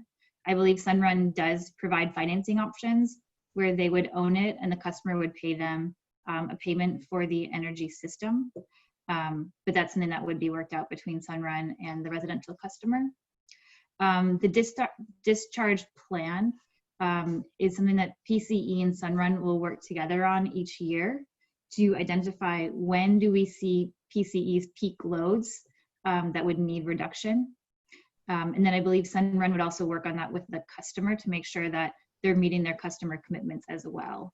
in all likelihood, the customer is going to want to reduce load at the same time that we are. Their time of use rates are going to be higher at the same time that our peak load is happening right now. So it's likely to be aligned there. And then, yeah, your last question was on what happens to the energy. The way you stated is correct. If the house or the residence has load, it'll be discharged to meet that load. If the house does not have load, it would be discharged onto the grid.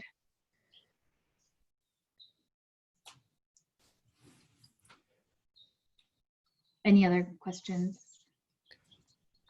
On that last comment, I'll just add that those questions are exactly some of the details that this, we've been looking to work, or not we, but the staff has been working. These are the big questions around any distributed resource adequacy program, is exactly how they're going to be controlled and what's the best. So I think there's a huge learning opportunity here for us and, East Bay and the other partners in this as well. So it's an interesting question. One that, I don't think we have all the answers. We're going to be learning as we go. Correct if I'm wrong, Siobhan.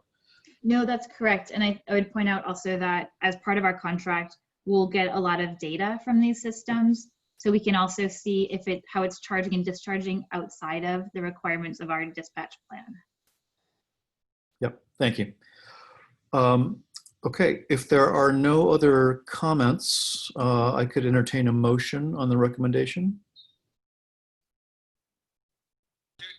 Hold on. So moved. Oh. Moved by Carol. Rick, do you want a second? No, I actually had a question I wanted to ask. Oh, sorry. Go ahead and ask the question. Yeah, I'm sorry. I was kind of distracted there for a minute. So I'm curious as I read this, because this talks about installing batteries. And I'm guessing here in the county, it says that they're promising to use up to 50% of San Mateo County, I guess, low-income people that could be trained to perform this work. Trained by Grid Alternatives. So my question is, on what scale? These are large batteries, I'm guessing, because I saw some load reduction on the chart there. What kind of batteries are these? Is it who the manufacturer will be? Is that what you mean? These will be lithium ion batteries, and they'll be sized to be 4 hours of duration. The total size that we're trying to get through this is the minimum that they will install is 2 megawatts over all of the customer locations. But I think they're expecting that would cover a couple hundred customer locations. So these are going to be sized appropriately for a single family home or for a multi-family residence. Oh, okay. So are they they take them to a place and actually plug them in, or? They'll be installed similar like a Tesla Powerwall. Okay, like a Tesla Powerwall. Yep. Exactly. So I think that's actually hardwired. I'm not. Yes, they'll be hardwired. Yes, this is not the portable program. This will be a hardwired program. Okay, so good. Clearly, this is then electrical work. It's work for electricians, right? Yep. Okay. And so I'm wondering about our policy 10 and what it says about our commitment to apprenticeship programs and local organized labor and so forth. Yeah, they've committed. The policy 10 for PPAs does not require union labor. It requires us to request information from suppliers during the RFP process, and then to incorporate that into our evaluation. I believe it requires union if we are owning the system ourselves. We've talked with Sunrun as well as our other provider at length about this, and their feedback was that incorporating they've had difficulty finding labor that would meet that requirement, and also the increase in cost would make it non-competitive. We as PCE probably wouldn't be able to procure if the labor was included, if union labor was used, but they have talked a lot about workforce development and their diversity commitments. Okay, so I hear all that concern about cost. It just kind of bothers me that we have something we want to do, or maybe even we need to do, but the minute it seems like the only way it can be done, and I say it seems, is with this labor that is not going to be receiving the area standard wage for this work or any of the benefits. I don't know what that company might offer, but I'd like to know that. And in terms of pay and benefits, and what kind of training programs they have and who they're accredited by. And otherwise, it sounds like engaging in the race to the bottom for workers, and that I have a problem with. I believe they have committed to prevailing wage. Prevailing wage. So are we going to have a prevailing wage consultant to monitor the payment of the prevailing wage? They've committed to it in the contract, but we haven't talked about having a consultant. Yeah, because part of the prevailing wage requires that you produce certified payroll reports on a weekly basis for all employees doing the work. And that is where the examination needs to get done to make sure they're actually paying the prevailing wage. And I know this because this is my experience, what I did in my career. I examined lots of those reports, and I found many instances where lots of, well, what they called mistakes were made. And actually, I've seen lots of patterns of mistakes, if you get my meaning. So, yeah, no, I really don't think this is a good idea. I think it's starting down a slippery path regarding our policy, which we should be proud to stand behind. And I think we should search for another way to do this.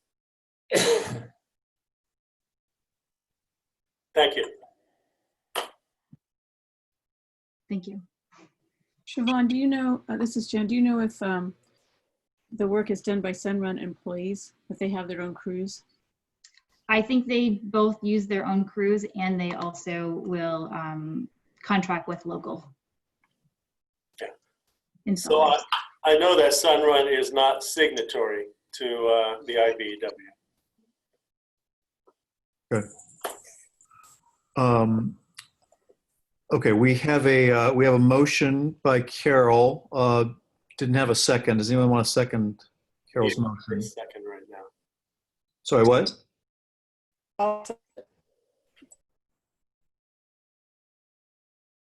Sorry, this is seconded. Was that Kat? Yes. Okay. So motion by Carol, seconded by Kat. Any further discussion? This is Donna. I just have a quick question. Sorry, I didn't raise. Yeah, go ahead. So to accommodate Rick's concern, which I do think is valid around the auditing, should we include in the motion that staff would go back and make sure that there was an auditor on site to audit wages in compliance with the standards that are normally set around that? I know that's what we're doing on something that we're working on. I think it's reasonable, and there's people out there who can do it, and it might solve that problem, make him a little more comfortable. I would like to address Rick's concern as well. Siobhan, Jan, do you know offhand if how? I assume there's a way to do that. Do you have any feel for how feasible that is? I'm certainly happy to bring it to Sunrun. I don't know how feasible it is. Okay. They've been, very good about working with us, and they understand this is an important issue for CCAs. But I obviously can't speak for them without talking to them first. Do we hire the auditor, or did they hire the auditor? I mean, can we hire our own independent third-party auditor as a part of the program? You can do it. You can do it either way. So to me, Rick, it makes sense that, we could hire, I know there's people who do this. That's what we're doing in the city on our community center. And we could go ahead and do the agreement, just like we've got the motion here. And then, we could add in or bring it at a later date under, a follow-up conversation around what it would cost to have the audits, how they work, what they would do. Maybe Rick could help us on that, and we could layer that on this. for future meeting. So I just want to add that for purposes of reliability of the information, we should actually hire the auditor. I totally agree with you, Rick. I think we should hire the auditor. And Rick, maybe you can help me with this. I'm assuming that the cost of the auditor wouldn't, on a $5.5 million contract, I assume that the size of this program, I assume the cost of the auditor would be fairly small. Yeah, it's not going to be a large charge. It's not a full-time job for anybody. Okay. They look in from time to time. They gather payroll reports and go over them, and they actually stop by from time to time and look to see how many people are working and ask them a question about what their classification is. Hey, okay. Rick, just a quick question on that. These are residential systems, so the installation will be just probably 1 day, maybe 2 days. How does that work with an auditor stopping by? I'm not sure. We have to look into that. Yeah. Usually I'm familiar with construction sites, and I know that this is different, but it could be they stop by the shop and talk with some people. I don't know. Okay, thanks. Carol, go ahead. I think you're muted.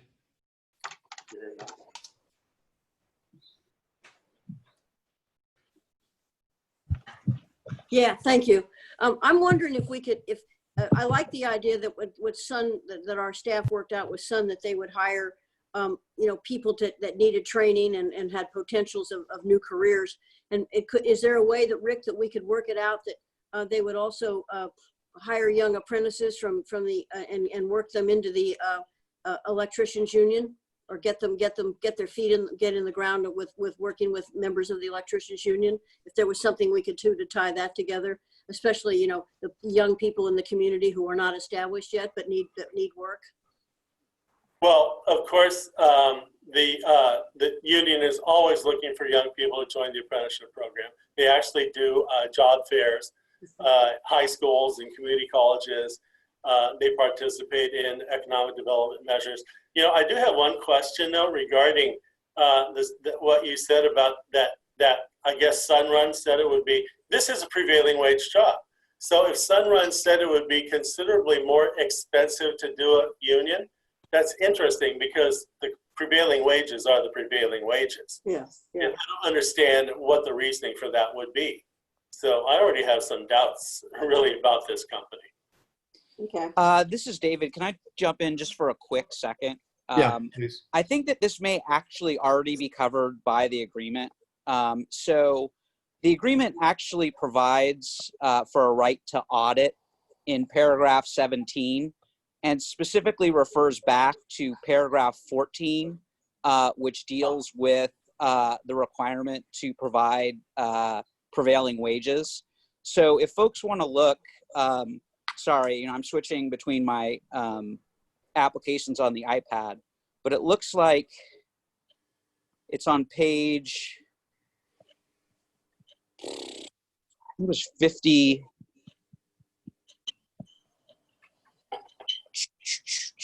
So the covenants, 14.4 is on page 49 of the contract, and it provides in 14.4b that the seller will use reasonable efforts to ensure that all employees hired by seller and its contractors that will perform the construction work or provide services at the site related to the construction of the project are paid wages at rates not less than those prevailing for workers performing similar work in the locality as provided by California law.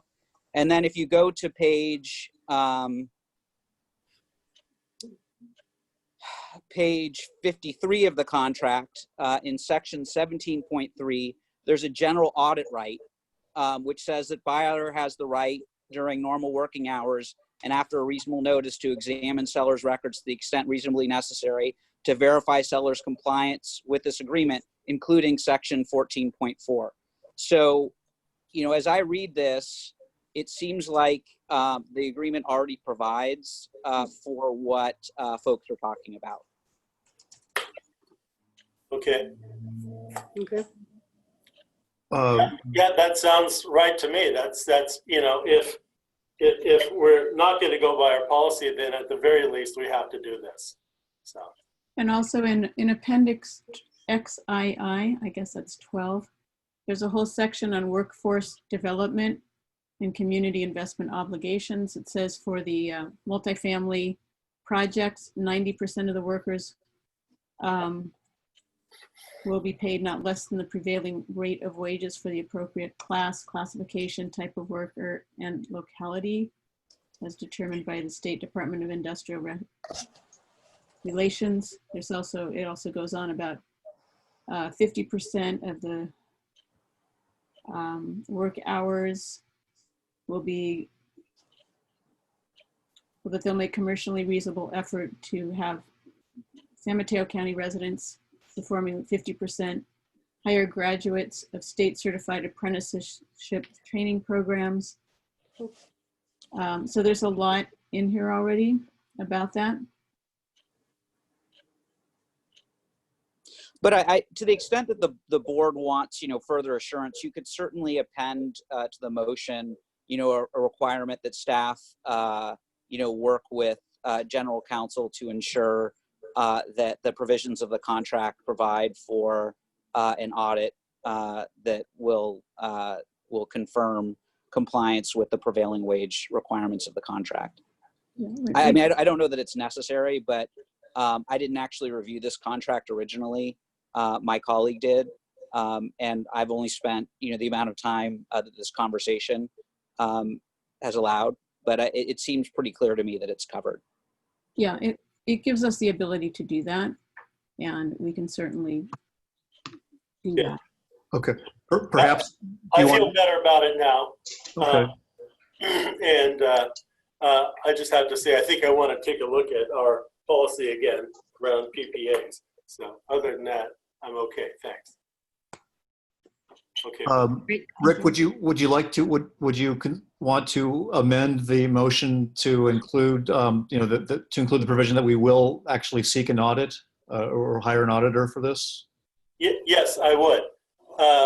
I'd like to amend exactly as you said, that Peninsula Clean Energy is going to hire a consultant to monitor payment of the prevailing wages, including examinations of certified payroll reports and actual visits with employees. And Carol, is that acceptable? Do you accept that amendment to the motion? Let me add also the use of apprentices. I'd like to add the use of apprentices as per state approved ratios, which are 20%. It's 80% journeyman and 20% apprentices. So that last part, I don't know if that last part would require a, and when I say I don't know, I can continue to take a look, but wouldn't that require an amendment to the existing agreement? Well, I mean, that's actually state apprenticeship standards. It's state law, it's labor law. It's all trades, not just electricians. It's prevailing wage. That's the specification for the ratio of apprentices.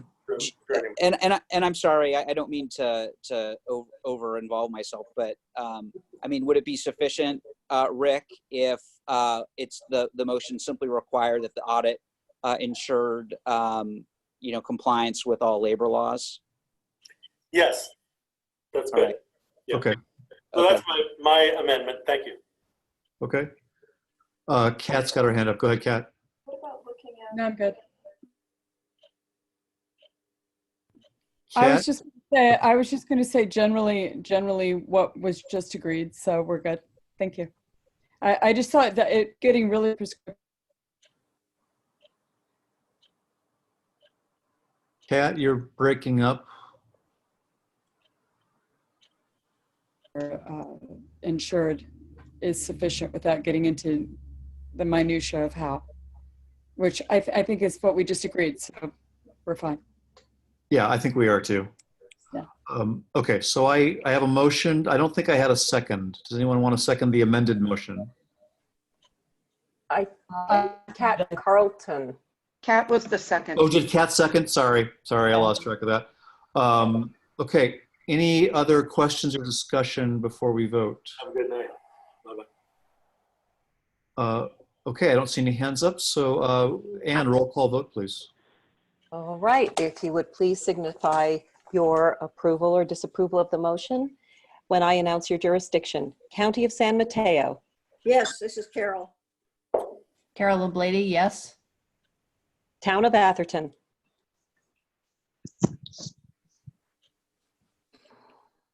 Atherton? Okay, City of Belmont, Aye. City of Brisbane, Yes. City of Burlingame, Yes. Town Atherton of was also a yes. Thank you. That was Rick DeGolia. Right. Okay, Town of Colma, Yes. City of Daly City, Yes. City of East Palo Alto, Yes. City of Foster City, Yes. City of Half Moon Bay, Town of Hillsborough, Yes. City of Menlo Park, Yes. City of Millbrae, Yes. City of Pacifica, Yes. Town of Portola Valley, Yes. City of Redwood City, Yes. City of San Bruno, Yes. City of San Carlos, Yes. City of San Mateo, Yes. City of South San Francisco, Yes. Town of Woodside. Yes. The motion passes unanimously. Great, thank you. Thanks, Siobhan. Thank Next you. up is item 8, authorizing the CEO to execute a contract amendment with Terra Verde Energy. Jan? This or is Tom? going to be me again also. Okay. All right, we can go to the next slide. This is going to, to the agenda, the next one. This is related to the program we just approved. We'd like to execute an amendment with Terra Verde Energy to help us administer this program. We'll go to the next slide. We'll go over a little bit of background, a summary of the amendment, why we chose Terra Verde, and then a recommendation. Next. We initially hired Terra Verde in January 2020 to support us in evaluating the responses to this distributed RA RFP. We evaluated 2 different partners, Terra Verde and one that was working with East Bay Community Energy at the time. And we chose Terra Verde due to their expertise working on public sector solar plus storage program, their familiarity with getting RA from distributed resources, including through the proxy demand response mechanism, and their deep background on public procurements. Next slide. The initial scope of work was to support our evaluation, including reviewing all of the proposals we received and evaluating them, assisting us in identifying which respondents to interview, organizing interviews, developing questions, attending them, following up, advising on which respondents to shortlist, and then supporting us through the negotiation process. And they've been supporting us for the past 6 months and have exceeded our expectations by playing an integral role in clarifying the goals around the program, particularly with a new program like this. I think that's a really important part. And then also providing prompt feedback on that selection process. All right, next slide, please. The amendment that we'd like to sign with them expands the scope of work by adding 3 tasks. The first will be a customer identification. This will look at our customers and their load and help us to identify which customers might be best fit for this type of program, both on the residential and the commercial side. And then they'll do a project oversight model. So they'll look at a selection of customer agreements and make sure that Sunrun and our other vendor are meeting the requirements for their contract. And then they'll also provide us with monthly reports and also an annual report that will look at lessons learned through this program and opportunities to scale and expand it in future years. The amendment would add $200,000 in cost to what we had initially signed. The initial agreement was just for $20,000. So the total not to exceed would be $220,000. And it would also extend the term of the contract through the end of 2021, which is the timeline for Sunrun to install their projects. Next slide. We again looked at 2 different consultants. We looked at Terra Verde and another one that also works in the clean tech sector, and sent them the scope of work for what we're looking for someone to do. Terra Verde provided a more complete response The other consultant told us that they were not able to fulfill the total scope of work and just identified a couple of things that they could do.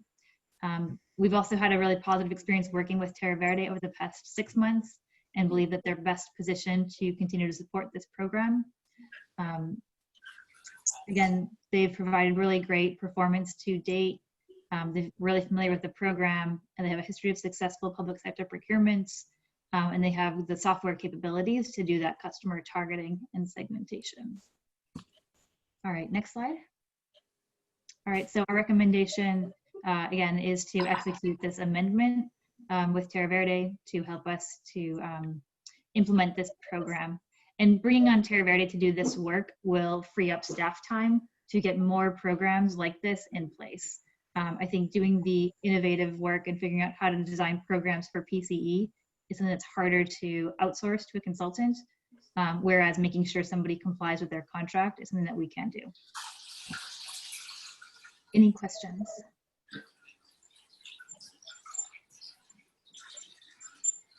Questions for Siobhan on this one? I'll just say that Terra Verde has a great reputation in this field. I've known the founder was Rick Brown. I've known him for a few years now, and I'm sure you've known him for a while too, Siobhan.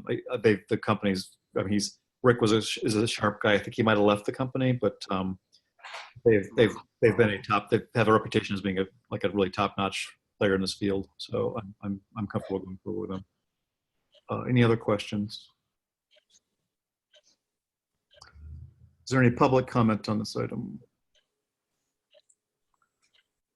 Okay, if not, I could entertain a motion on this one.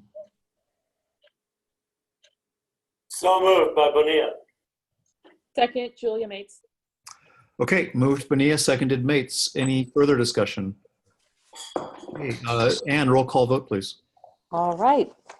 You know what to do when I call your jurisdiction. County of San Mateo. Yes, from Carol. Yes, from Carolyn. Town of Atherton. Yes. City of Belmont. Yes. City of Brisbane. Yes. City of Burlingame. Yes. Town of Colma. Yes. City of Daly City. Yes. City of East Palo Alto. Yes. City of Foster City. Yes. City of Half Moon Bay. Town of Hillsborough. Yes. City of Menlo Park. Yes.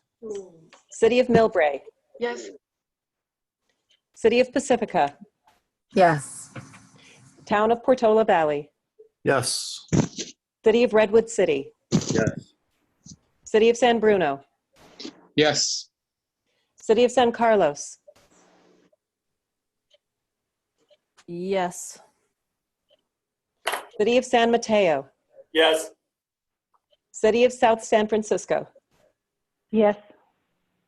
Town of Woodside. Yes. The motion passes unanimously. Great. Thank you, Anne. Thank you, Siobhan. Okay, Thank you. we are on to item 9, approving the contract with Clear Results for the building electrification program. This is Raphael, I believe. Raphael. That's yes. correct. Thank you, directors, for your time. Next slide, please.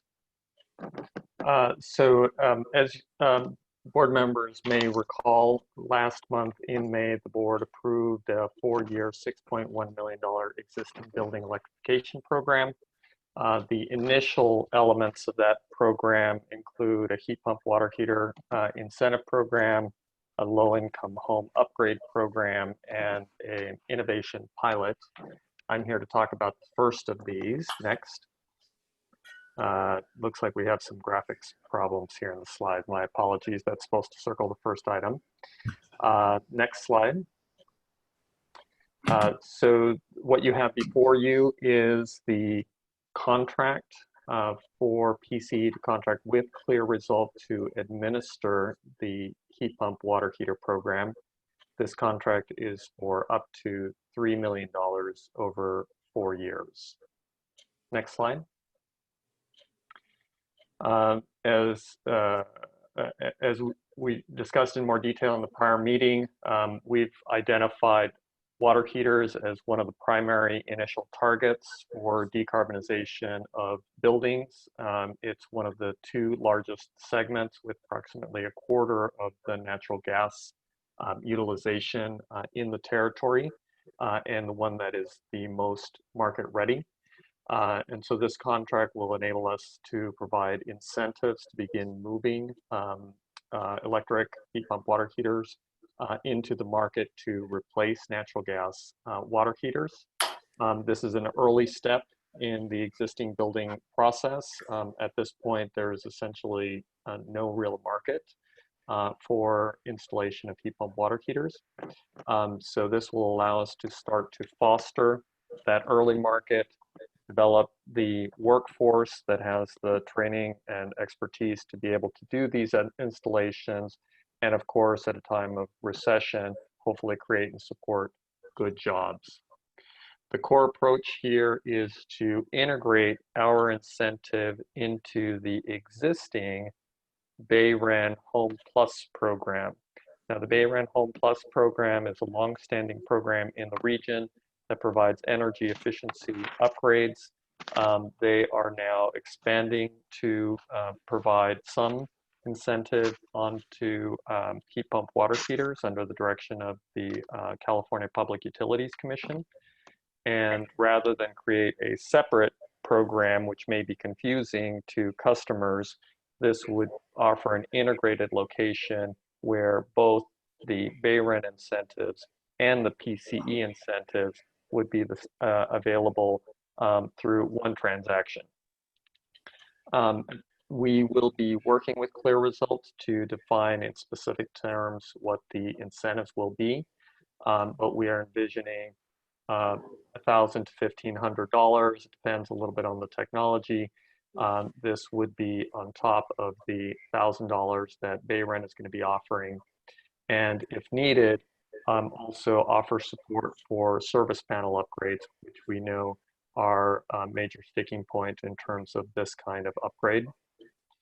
And as I noted, we would be working to develop the contractor network fed through the existing training program that the board has already approved. Earlier this year in January, the board did approve an extension to our contract with TRC, which extended the breach code work to also address challenges that have been identified, one of those being trained contractors. And we will be working with TRC to recruit and train contractors and invite them to participate in the BayREN network. And naturally, we will be working closely with IBEW for this portion of the overall program. So Clear Results would operate as the administrator. They are a national firm with a significant California focus. They were already selected by BayREN to be the administrator of their program, and that was done through a public solicitation process. And as folks may be aware, Clear Result is also coincidentally our selected partner for the EV Ready infrastructure program and provides the technical assistance, which launched just this week. Next slide. Scope of work involves enhancements to the existing environment that BayREN and Clear Result operate.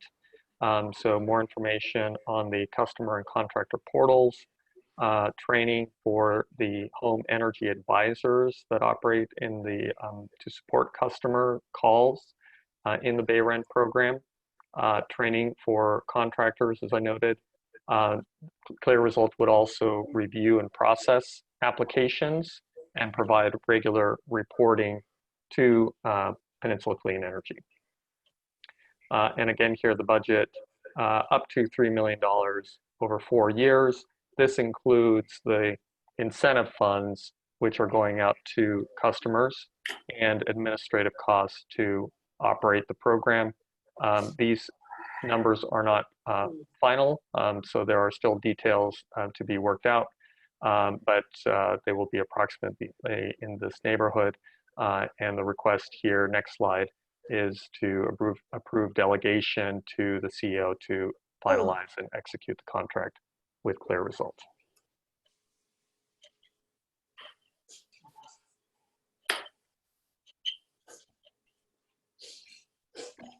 Thank you, Raphael. Are there questions from the board? Anne, go ahead. Hi, thank you, Raphael. Question for the low-income households. What are the metrics for identifying low-income households? Yes, this is separate from the low income program mentioned in the first three initial programs. The metrics for the low income program are still to be determined.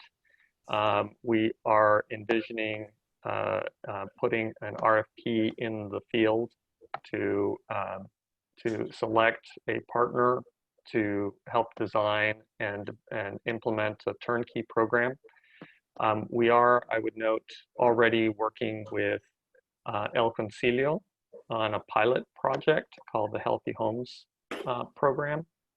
That's a small pilot under the community pilots effort that was launched in 2018. And through that program, this is in a sense a significant expansion. The low income program would be a significant expansion of that home pilot, but we don't have the specific criteria yet defined for the low income program. Thank you. The reason I bring that up is as we stay, especially at-risk and older people stay at home, many of them are already house rich, meaning cash poor, but house rich. I don't know how they're going to fit as the county moves towards identifying equity issues and making sure that our seniors, many of whom are just barely making their water and electric bills now, how we'll get them covered. So hopefully you just keep in mind those people, I hate to use that term, but keep our house rich people, not necessarily high cash flow people, in mind. That's an excellent point, and we will take a look at that by all means. Thank you. Other board questions for Raphael? Any public comment on this item? Okay. Jeff, this is Kim Springer from Hi, Kim. Yes. the San Mateo Office of Sustainability.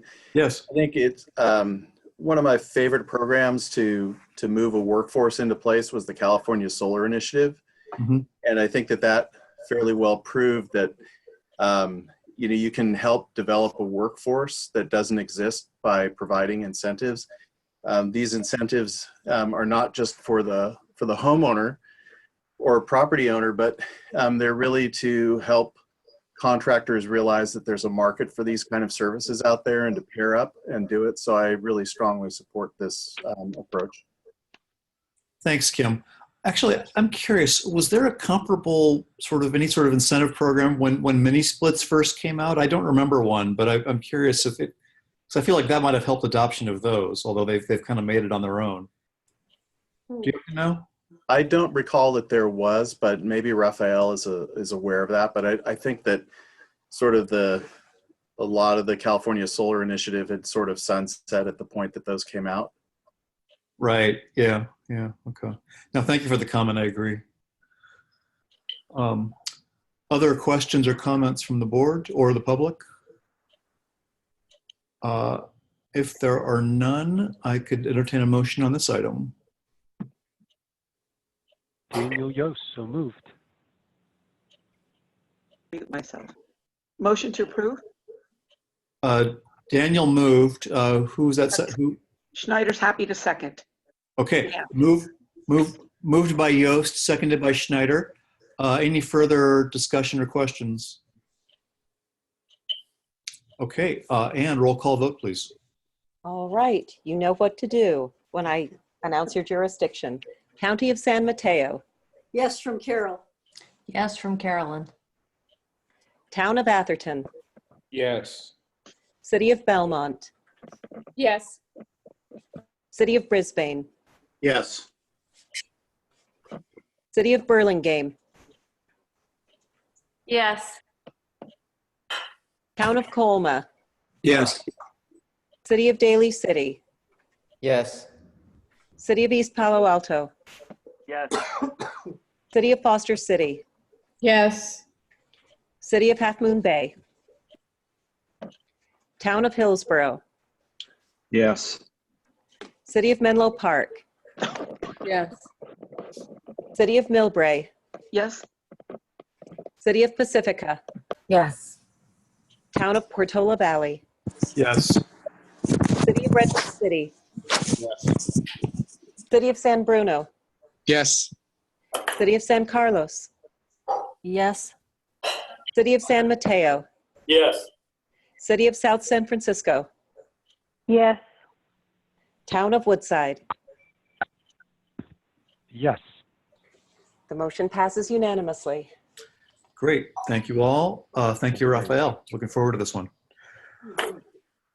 Okay. That brings us to item 10, which is a preliminary review of our integrated resource plan. Is this Siobhan again or Jan? Siobhan? It's Siobhan again. Tonight is the Siobhan show. Yes. Yes. All right, thank you.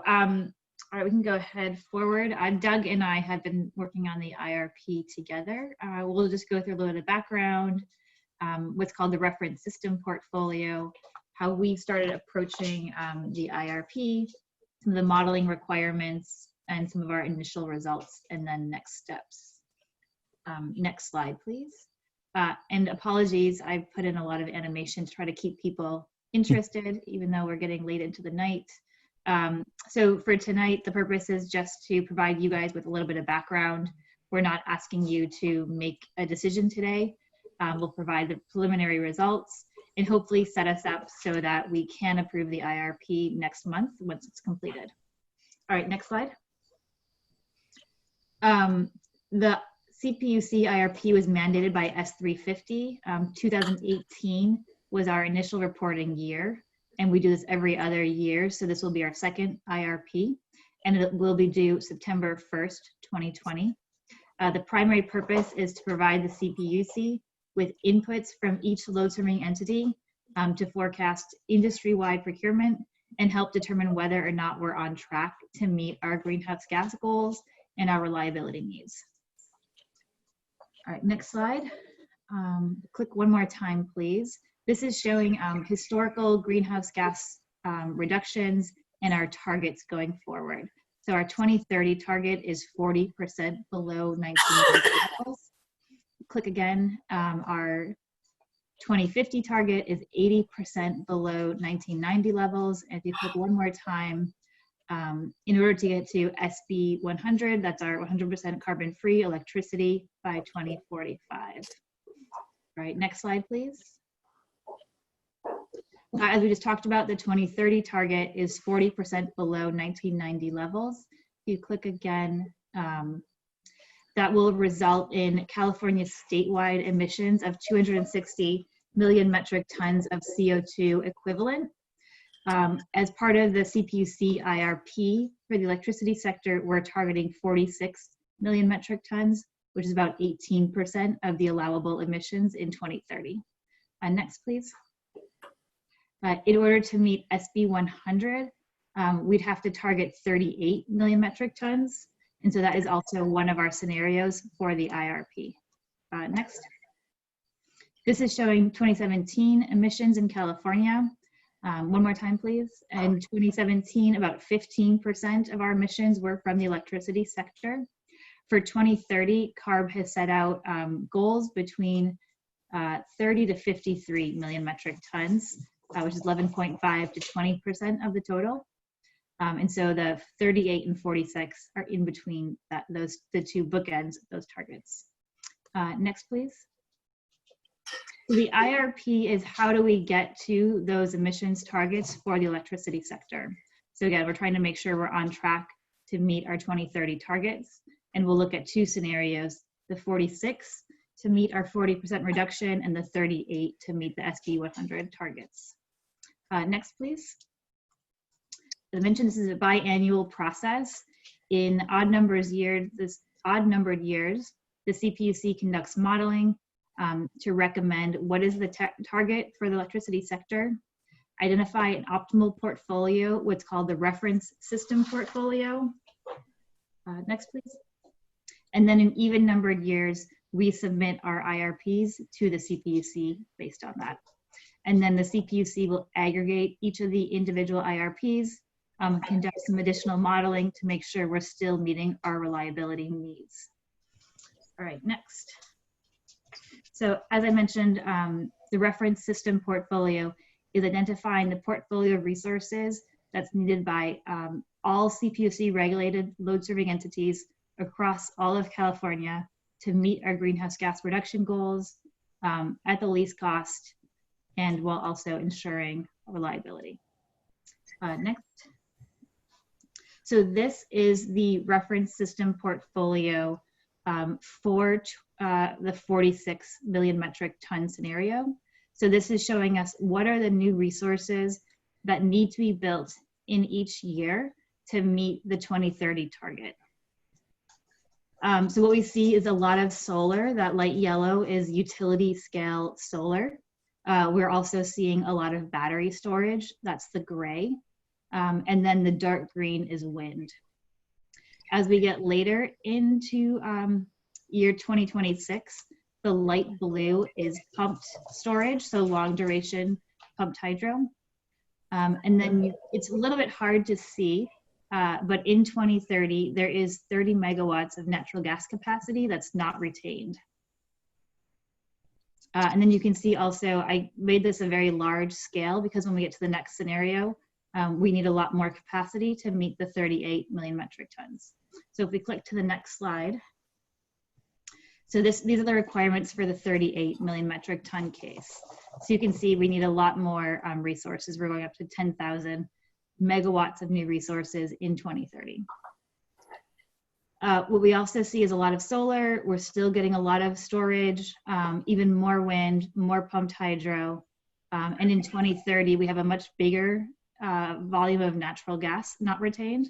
And we also have some out-of-state wind entering the portfolio.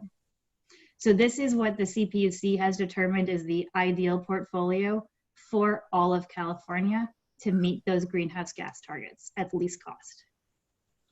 All right, next. So we've been working on our IRP since October. We're working with 3 other CCAs to do some joint modeling. We're working with East Bay Community Energy, Clean Power Alliance, who serves the LA region, and San Jose Community Energy.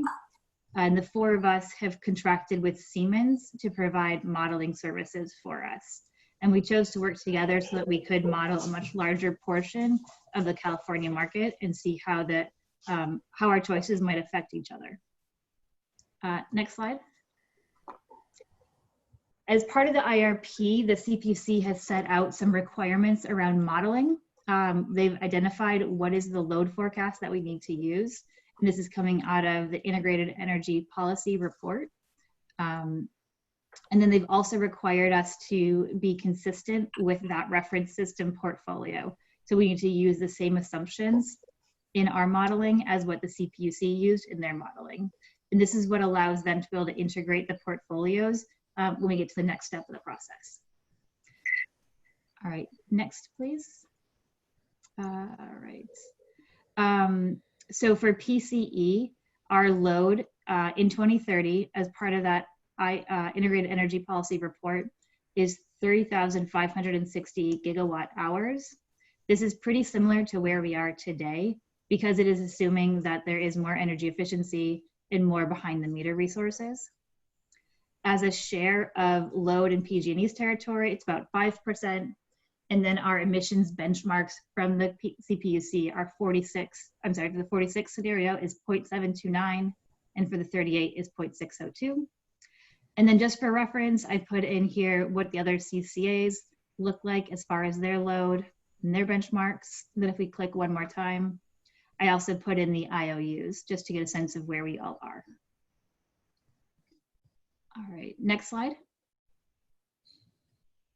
As I mentioned, the CPUC requires us to use specific assumptions in our portfolio.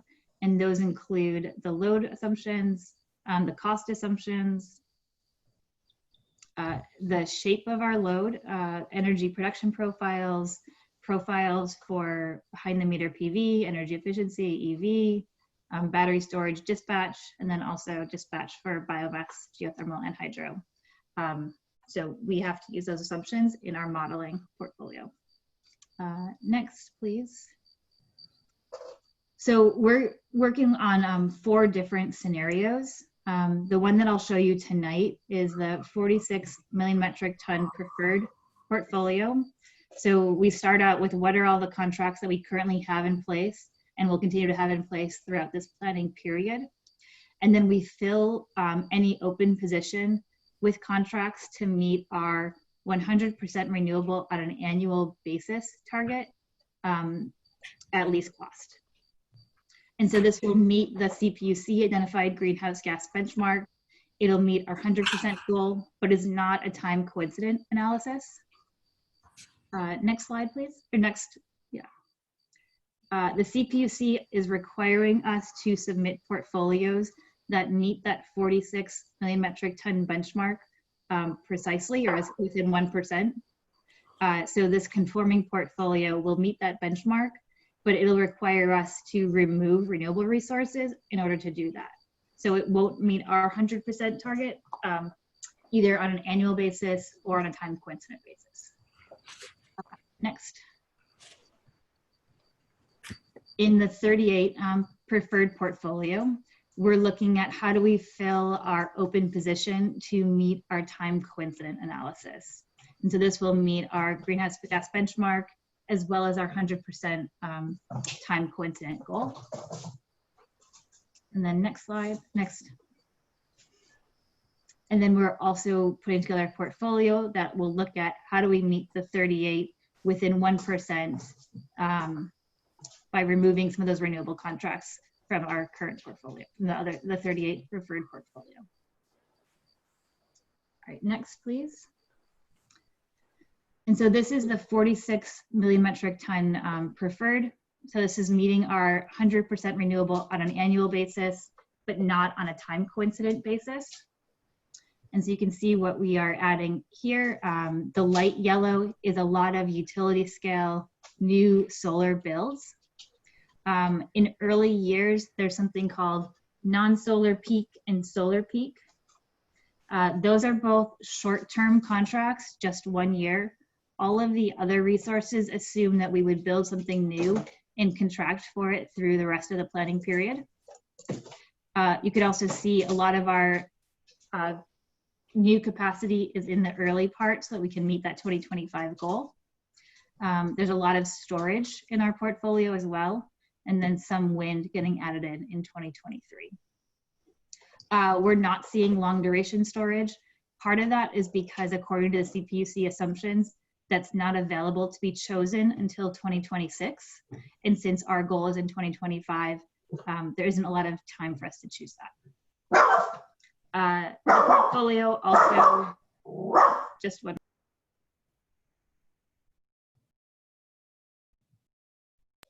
All right. The portfolio also shows large hydro in 2021. We're assuming that will stay in our portfolio through 2024, but then we'll no longer have large hydro once we hit our 100% renewable target. All right, next slide, please. All right. In order to meet the IRP requirements, we'll submit 3 documents. One is a written description of the IRP, where we'll describe our modeling process. We'll submit something called the Clean System Calculator, which will calculate our expected greenhouse gas emissions. And then finally, we'll submit a resource data template, which identifies what are our current and planned resources to meet that portfolio. And then next. So our goal is to have final scenarios to bring to you guys in July for approval. Their IRP is due September 1st. Our August board meeting is August 27th. So we didn't want to wait until then to get the approval, but we do want to reserve that in case there's any additional outstanding questions. Any questions? I didn't know that was a lot of information. So we will actually get to look at the detailed plan in July, in the July meeting, and if necessary, we could maybe ask more questions in August. Yep, exactly. Okay. All right, I'll hold my questions till then. Anyone have questions right now for Siobhan or comments? Is there any public comment on this item? Did someone say something? No? Okay. I got a thought. Yep. Mark Roost, San Mateo. Oh, hi, Mark. Yep. Hi. Regarding the storage, obviously, you may be able to have a very solid base of experience and knowledge and pricing and everything else well before 2027, like 2023, 2024. We're hoping to get in production by 2022 in volume. Great, thank you. Cool. Thanks, Mark. Other comments? And can I just add one thing? Oh, please. Yeah. You showed 4 different portfolios and which are we planning to provide all of those to the PUC or only the conforming ones? Well, we have to provide the conforming ones, and then I think we'll also provide the 38 preferred portfolio, which is our 100% coincident portfolio. Wow. I'm looking forward to seeing that. Okay. If there are no other questions on that, we'll look forward to seeing that next month, and thank you. Great, thank you. Okay. That brings us to item last, which is board member reports. I just want to point out, we did not nominate a board liaison to the CAC. I forgot, but then I was thinking about it after that as we were talking about other things. And I think I'd like to bring that back and just maybe present a few options, because we did talk about a few different options. So with everyone's permission, I will wait and maybe present that briefly at next month's meeting, and we can appoint someone or maybe even a panel then. I'm just thinking through possibilities. So I will hold that off on that until July. Any other board member reports? Anne? I'm sorry, I'm not sure this is the appropriate time. I'm not a regular attendee. I just wanted to let you all know that I've been appointed to a state commission. It's the State Commission on Recycling Markets and Curbside Recycling. It has 2 short-term points, is trying to find markets for materials. I bring this up now. We haven't been affected as much in our county, but in the southern part of the state, many curbside programs have been suspended or drastically changed. And what they're finding are high degrees of what my field calls residue. Largely it's plastics.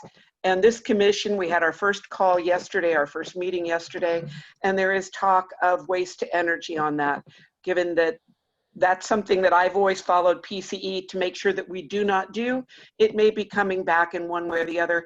And also with my airport noise side, there are a number of new companies opening up, looking at animal waste, manure largely, into jet fuel. I know that's outside the scope of PCE, but I think we're going to be seeing more waste to energy issues coming up over the next couple of years. Okay. And also, I am your representative. I think my position there is to represent small cities on that. If any of you or your cities are having issues with garbage or recycling really and markets, please let me know. Feel free to contact me. Thanks, Anne. And this is the appropriate place to make an announcement like that. So thank you. Any other board member reports? All right. Last chance. You're standing between us and, I don't know, bedtime. Mr. Chair, do we have to approve the consent agenda? Oh, we did. We always, that's okay. Our first motion is setting the agenda and approving consent. Yes. Great, thank you. We're good there. Okay. Motion to adjourn. Okay, I think we are adjourned. Thank you all. Good night. Be safe. Good night. Good night.